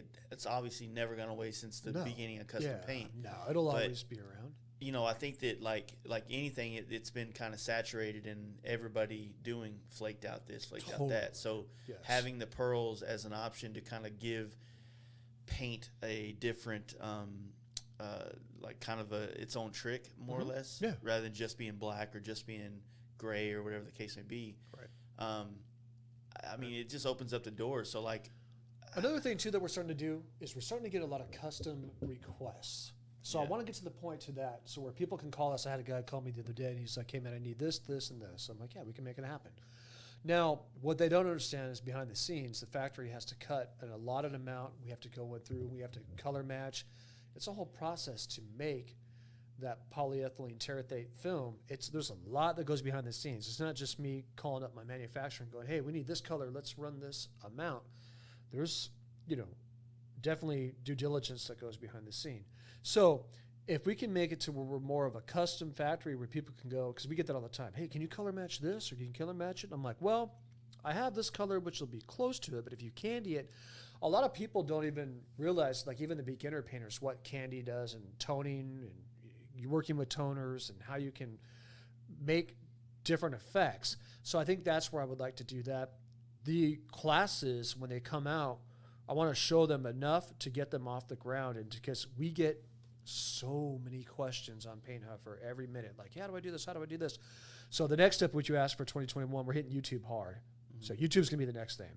If you want to learn something, it's gonna get people to really, I can just say, "Hey, look, go check out the channel." You know what I mean? We just did that 2 months ago. You can see exactly the process, and that allows them. I can sit there and type it out, the whole explanation, if I wanted to, but fuck that. I'd rather just have them go look at it that way. So, but I want to still keep the live art shows going. We have a blast with those. It's fun. Get people out, meet people that I think you can learn so much more in person with somebody else versus just talking to them over the phone from afar. yeah. When you really get to see what they're about and everything that's into it, it's just much more appreciative, So I like that. But classes are a blast, man. That's a fun thing to get away. I don't know, man. I want to do some stuff. Matt and Tim and I were talking too. They want to do something like the airbrush art circus type of flavor, but we got some ideas. We want to kick it up more and do something for the airbrush artists, because I love airbrush art. Yeah. I love it. Like, let's take Flake out of the game. Let's take pearls out of the game. Just having airbrush art is fucking badass. When you have true artists that way, and see stuff like that, you guys, I'm just like, holy shit. And I come from that, you know what I mean? So I Yeah. get that. When I see you do a portrait, I see you do a piece, I don't know, man. I'd like to bring that back. I don't want to bring back tribal flames, but I want to bring back some airbrushing into the paints. If we can see that come into it, let's do it. Let's do some more. You know what I mean? Maybe you could do something that would be the next part of it. You know what I mean? I don't know. I don't know, man. It's so up and down. It is timing, though. Like we touched on earlier, there's a lot of time that goes into that. Yeah, and I mean, I'd like, like I have a price range that I do, like, so when, like, to give you an idea of time, right? Mm-hmm. When I do a helmet, it's $1,500. Yep. I only have that option. Sure. There's not like a less or more. It's $1,500, and it's basically an allotted amount of time Right. that I spend on the helmet, and I'm not sandbagging. I'm not doing this. It's like I want this helmet to be as badass as possible. Sure. So I'll spend a week on it if I have to. Right. So when they want a portrait on it, the next price is $2,000. Perfect. So I'm basically charging them $500 to airbrush. Yep. But it can take somewhere between 5 hours Yep. to 2 days, so Sure. 16, 17 hours. Sure. So the ones that have taken a long time, Right. if I'm trying to base everything I do art-wise off like $100 an hour, then I would be getting probably $4,000 per helmet, Mm-hmm. which is funny because you go get a tattoo, I'll spend $100 an hour, 100 $120 an hour easily. Yeah. So I think, and it's hard too, because people will say that, like, when I give them a message back and I'm like, "Hey man, how much to do my whole dyna?" And I'm like, $5,000, $6,000, $7,000. You're in there. "Oh, whoa, man! I've got $1,000. Like, that's the most I would ever spend on that." Cool. You don't understand all the cost of materials. Yeah. That's what you're not getting as a basic consumer. So a that's lot of into new it. painters I know, they deal with this a lot, and they complain about this a lot. Right. Right. They Right. say, "Oh man, how do you get people to pay you?" I'm like, Yeah. "You stop taking those $1,000 jobs. Right. cut that shit out. Because when you accept that job, then you let the people know that there's people out there willing to do that at that price. Yeah, exactly. If you like working for $2 an hour, and believe you me, you will be working for $2 a fucking hour, plus your cost of goods that doesn't go into that, and you're going to cheap out and use cheap material, and then they're going to come back and bitch at you to fix it again. So now this job that cost you $500 because you were Mr. fucking Walmart is going to cost you 10 times that amount because you have to fix it over and over Or and over. you're going to be on some Dynaholics page getting bitched out. And then you're done. Yeah, and then you have a run reputation on trying to do something for free damn near for somebody. I would say to somebody starting out, if you really want to start out, go work your basic job. High five. That's what we all did. Yeah. Do something that's fucking mind-blowing. And if it takes you 5 times to do that helmet or 5 times to do that tank or that canvas or whatever, keep, sand it back down and do it again. Do it again, do it again. Come out with something that's just shock and awe. I've always told people, it's like, instead of focusing on being able to do all this wild, crazy shit, just focus on quality finish work and paint work. I totally agree. And if you have that down, you will always have a clientele. Yes. And you're talking, you know what, Brandon Walker, he is the guy that, he pretty much started Paint Huffer with me. He painted for Jesse James. And we had a lady that wanted to buy a panel one time that he finished out, and Ron Hernandez striped it. And Brandon and I were talking one night, and I said, hey, this lady wants to buy this panel. She's got the money. She agreed to the price. She's going to buy it. And he's like, I'm not done yet. I'm like, dude, this is fucking flawless. I paint. I can see it. He's like, I'm not putting my name on it yet. I'm not letting it go. And I'm like, what the fuck, dude? Stop being so fucking anal. Let's let this go. And he didn't. And what happened was I called the lady a couple days later. I was like, hey, Brandon's not ready to release it yet. She's like, okay, I'm going to hold off right now. We're going to wait. So we fast forward about 2 years. Brandon shows up at my shop, and he goes, now it's done. And I was like, whoa, what the fuck, dude? I'm like, yeah, it looks amazing, dude, but it took you fucking 2 years to finish this panel? He says, no, dude. He goes, just never put your name on something unless you know in your heart it's 100%. And I was like, man, I have so much respect for that. And he goes, yeah, it's yours. Hang it up. So it's in my office when you walk in. Yeah. It just meant so much to me. But it's like that thing. I've had some stuff that's come to me lately that's been really nicely painted, but there's still some finish work that has to be done on it. There's a drip mark or there's a smudge on there. And I'm like, dude, you should have took the time, man. You should have took the time. No one's there to speak for you on that behalf. So I see what you're saying. I'm saying shock and on with your artwork. Come out with your best artwork possible. If you want to build up your name quickly, but your right quality is everything, man. Cleanliness is next to godliness. It's the old saying. That's so fucking true, dude. Yeah. Agree. Yeah, that's the thing. It's like, if you do a nice, clean paint job, it'll take you a lot further than doing a wild one, and because quality attracts quality, right? Nice. So when you do quality work, so that, for instance, my career path, when I was younger, I was shock and awe and not quality. Okay. So not saying that I would leave a run in the middle of a panel, right? But maybe on the edge, on the backside. Oh, you don't see that part. Yeah, it's going to be hanging on a wall. Yeah, or something like that. So you don't fully go through with those things, or there's a lot of different aspects, right? Sure. But once I started slowing down, taking my time, doing it this way, making sure everything goes out like glass, and I still miss things here and there. I'm not perfect. Well, you're human, and stuff's going to pinch back too. You're going to see whatever come back a couple days later. Well, that's the thing, is that you have to counteract that. You have to be positioned in your shop to where you can paint something and be done. Yes. And it can sit there for 2 weeks, and you have to be financially able to do that so that it can sink back and you can buff it and it leaves your shop right. 100%. Instead of buffing it the next day after you clear it and it looks great at your shop, but then by the time you get to the bike shop to drop it off, it's fucked up. Yep. And it's the thing too, is what we were just talking about too. Now that you're the Fast Life Garage and now that you have the Fast Life podcast, you can't just fuck off and do basic shit. As your own person, you want to take it to the next fucking level, and you want to one up what you did like a year ago, like you were talking about the portraits and stuff. Now, I can't wait to see what you're going to do even fucking next year. But I think you're at the point now, or I can kind of see, just being your friend and whatever, just knowing you, I can kind of see now where you're going to be really selective on the jobs. You don't have to sit I there already and have been, man. Right? Hugely. To where it's going to be fun for you, and you're going to be able to take it to that next one, right? You're going to be like, holy shit, like I really want to do something up. So I think that's cool, and that's the way to get to. That's what everybody dreams to. Yeah, I mean, like, you can't, because of the travel schedules that I usually carry every year and everything going on, like I can't accept all the work that's out there. I have to pick and choose the best opportunities Yeah. to shine. Right. You know, and so that means I'm probably going to be more choosy on the jobs that are Yep. way more in my wheelhouse rather than trying But even to if do you shit. had to charge another $500 to do a portrait type of work, I think there's people out there.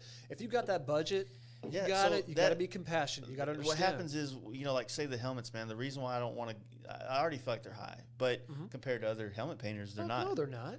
Yeah. But I also want people to have it. Yeah. You know, You don't want to Like, make it. You don't want to make it out of their fucking. I don't want range. it. I don't want it to be some elite thing. Like, Yeah. oh, a Fast Life helmet's a $4,000 helmet. It's like I don't want it to be the Louis Vuitton. Right. I want it to be something people. It costs enough money that they respect it. That's right. You know what I mean? That's right. They But can, it's still they can obtainable. appreciate your time and Yeah. your calories burned behind the scene. And that's what I love, man. Like, don't get me wrong. Like, I've, you know, COVID, you know, if I want to use COVID as an excuse, I've had a lot of helmets for a long time this year, Yeah. you know, and but I'm thankful that all of them are cool and they're being patient with me, Yeah. you know, I think people will. and, you know, like, and that's something I'm very, very thankful for, because as soon as they start flipping out, then it puts me in a weird place where I don't want to do the job. No. So for them, yeah. it sucks. Right. Because then they can't bitch at me because I'm just going to give them their shit back. Right. But, you know, like, it's a tough one because, like I said, I you know, I didn't plan to go to New York. That happened. Yeah. But it was an opportunity I didn't want to pass up. And I would have hated to pass that up based on the fact that some dude wanted his helmet back and I had to go home to please that one guy. Yep. You know, rather than like, look, man, like, if I have to come home to do your helmet because you don't want to wait 2 more weeks, Yeah. then Yeah. I'm going to come back and be kind of pissed, Right. you know, and You it don't want sucks. somebody working on that. Yeah, exactly. It's a The other fine thing that line. I like doing too, man, Yeah. I like just painting shit and selling it. It's like I'm starting to realize that I could paint helmets that all out badass stuff and then just put it up for sale.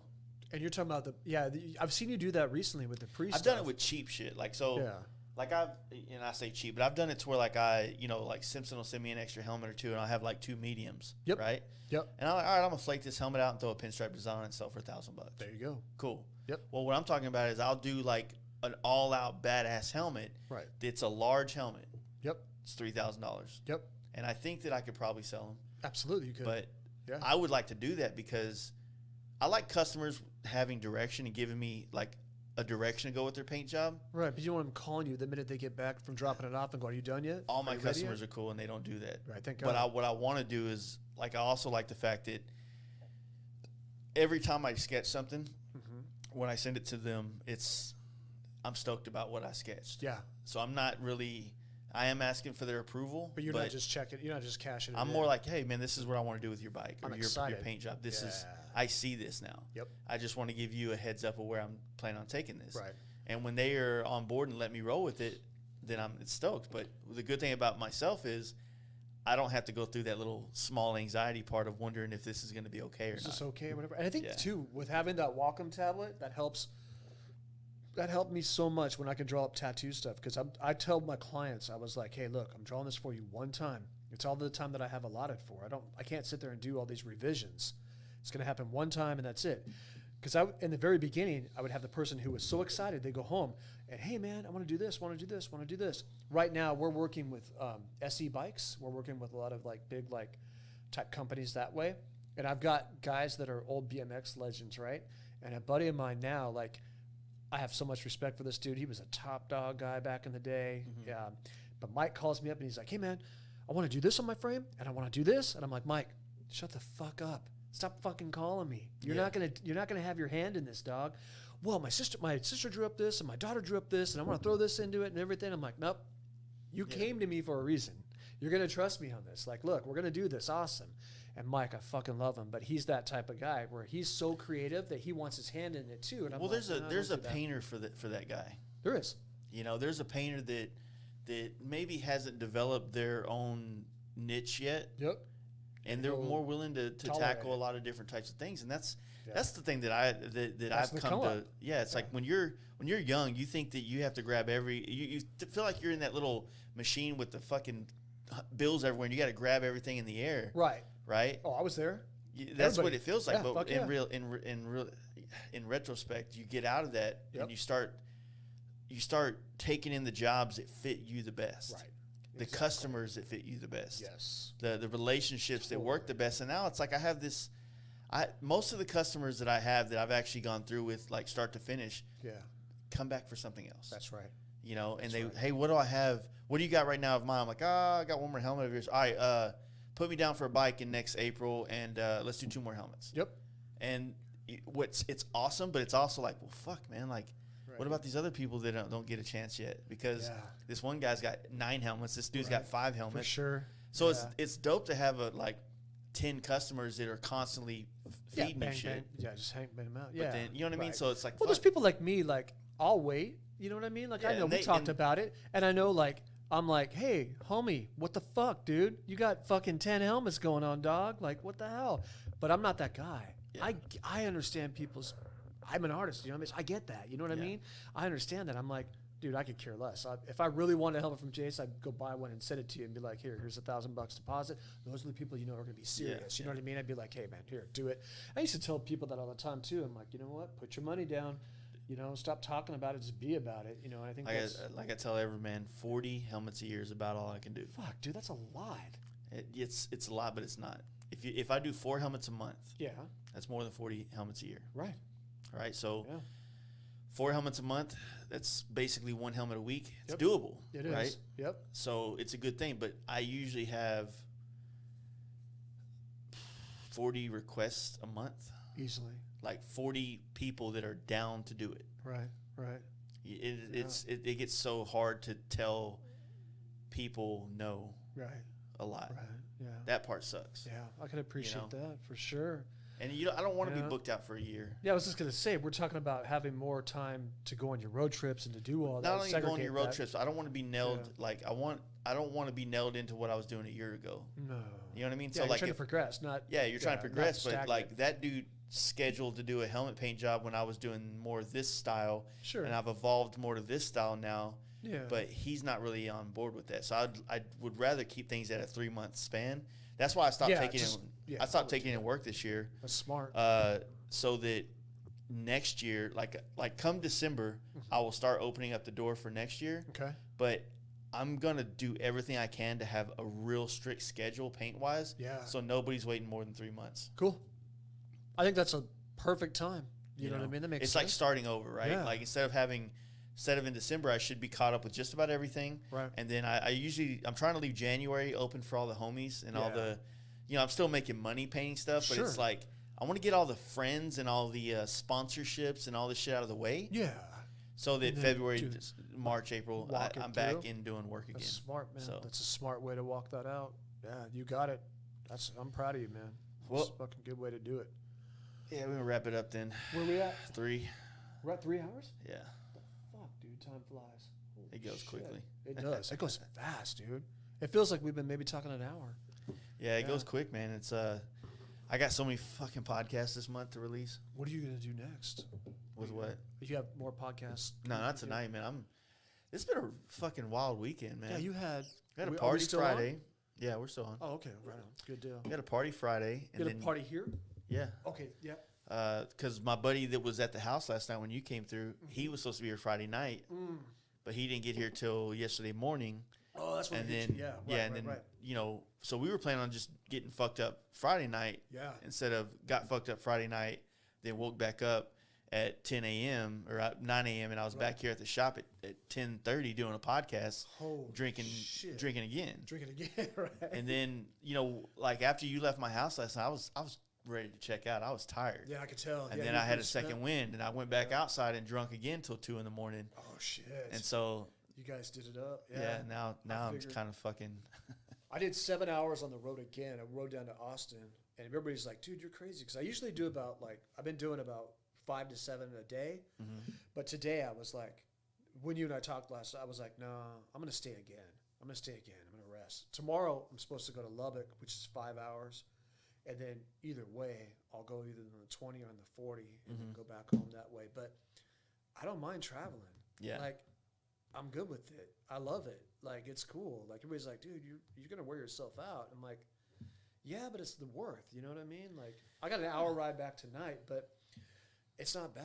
I don't Yeah. know, man. Are you one of those types? Like, did you always like to just to go as well? Like, Yeah, you always yeah. good on the road? I mean, obviously. I like to do road trips. I'd rather travel in a car than an airplane any day. Oh yeah. You know, but You see more. I used to live on a plane, man. yeah. I So flew all over the world. you know, my listeners probably tired of me hearing about it. But like when I was going back and forth to NorCal, Mhm. it was like 5 flights a month, which I know is not shit compared to a lot of people, but Still a lot. it's like, man, it's like fuck. I'm back on a plane, back on a plane, back on a plane. It was cool for the convenience of Yeah. getting there, getting something done, getting home. Just being airlifted, go in there, work, and go. Are you going out to like Covington? Are you doing any more jobs like that this year? Well, probably not till next year. Probably once I. And I start don't mean getting ready Dave, for but I Dave. mean like other styles like this. I thought that was kind of cool. Like you're doing. Was that just more of a friendly helping him out type of a? No, I mean I'm down to do more of that, but Well, I know you and I talked about it too. Maybe when I just got to we figure get- out, like, it's all about figuring out a way of doing things that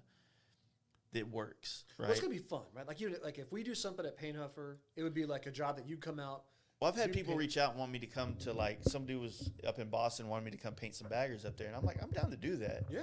But at the same time, like, I'm real fast when I do that, because when I'm out of town, I have nothing, I have no distractions. Yeah. So I'm there at 7:30 in the morning, which I definitely am not here. You can just rock. And out. I'm fucking there till 7:30, and I get shit done all day because I don't have friends coming by the shop. right.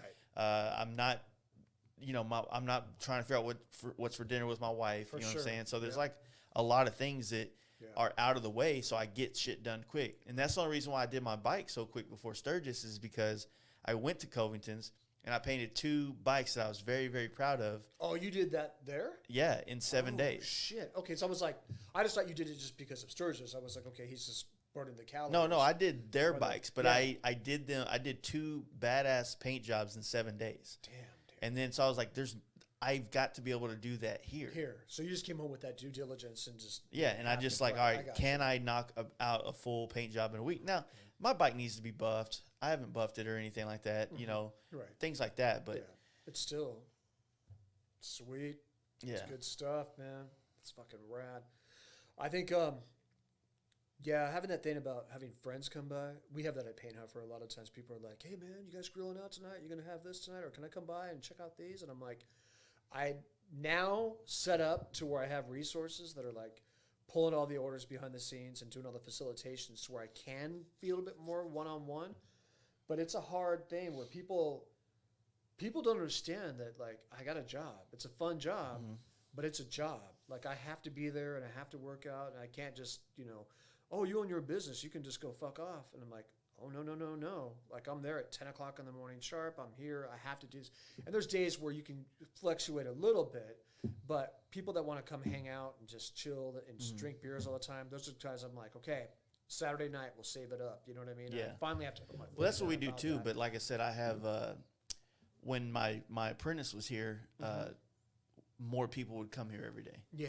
But They now wanna see that he's not really here, like, Yeah. I have a lot, like, all day. Like, I actually enjoy it quite a bit, because yeah, I just get it done. I do everything when I want to do it. I'm not like, hey, you ready for lunch? Blah blah blah. So Right. Yeah. cool. I like having those schedules though sometimes, man. You I know do what I mean? too. Like going to lunch is a cool thing. I do it every You know day. what I mean? I think there's something with us, like you said, like and this will be a good way to wrap this up. When we first started talking about that, like driving to your shop, stopping at the Quick Trip, getting your Monster on for the day or whatever, saying hi to the people in there, it's some part of normalcy now that I really miss, and I love this, like being able Yeah. to travel and come out from there. But yeah, man, don't be surprised if I roll back through. That's Seriously, fine. I'm gonna go get my bike, man, and just I gotta get out before we get into wintertime. So it's fun, man. Thank you, brother. Cool. I appreciate you having me again, man. This is fun. It's a great place. I'm beyond stoked for you, man. It's a good time. All right. Appreciate it, Brian. Thank you, brother. Hell yeah.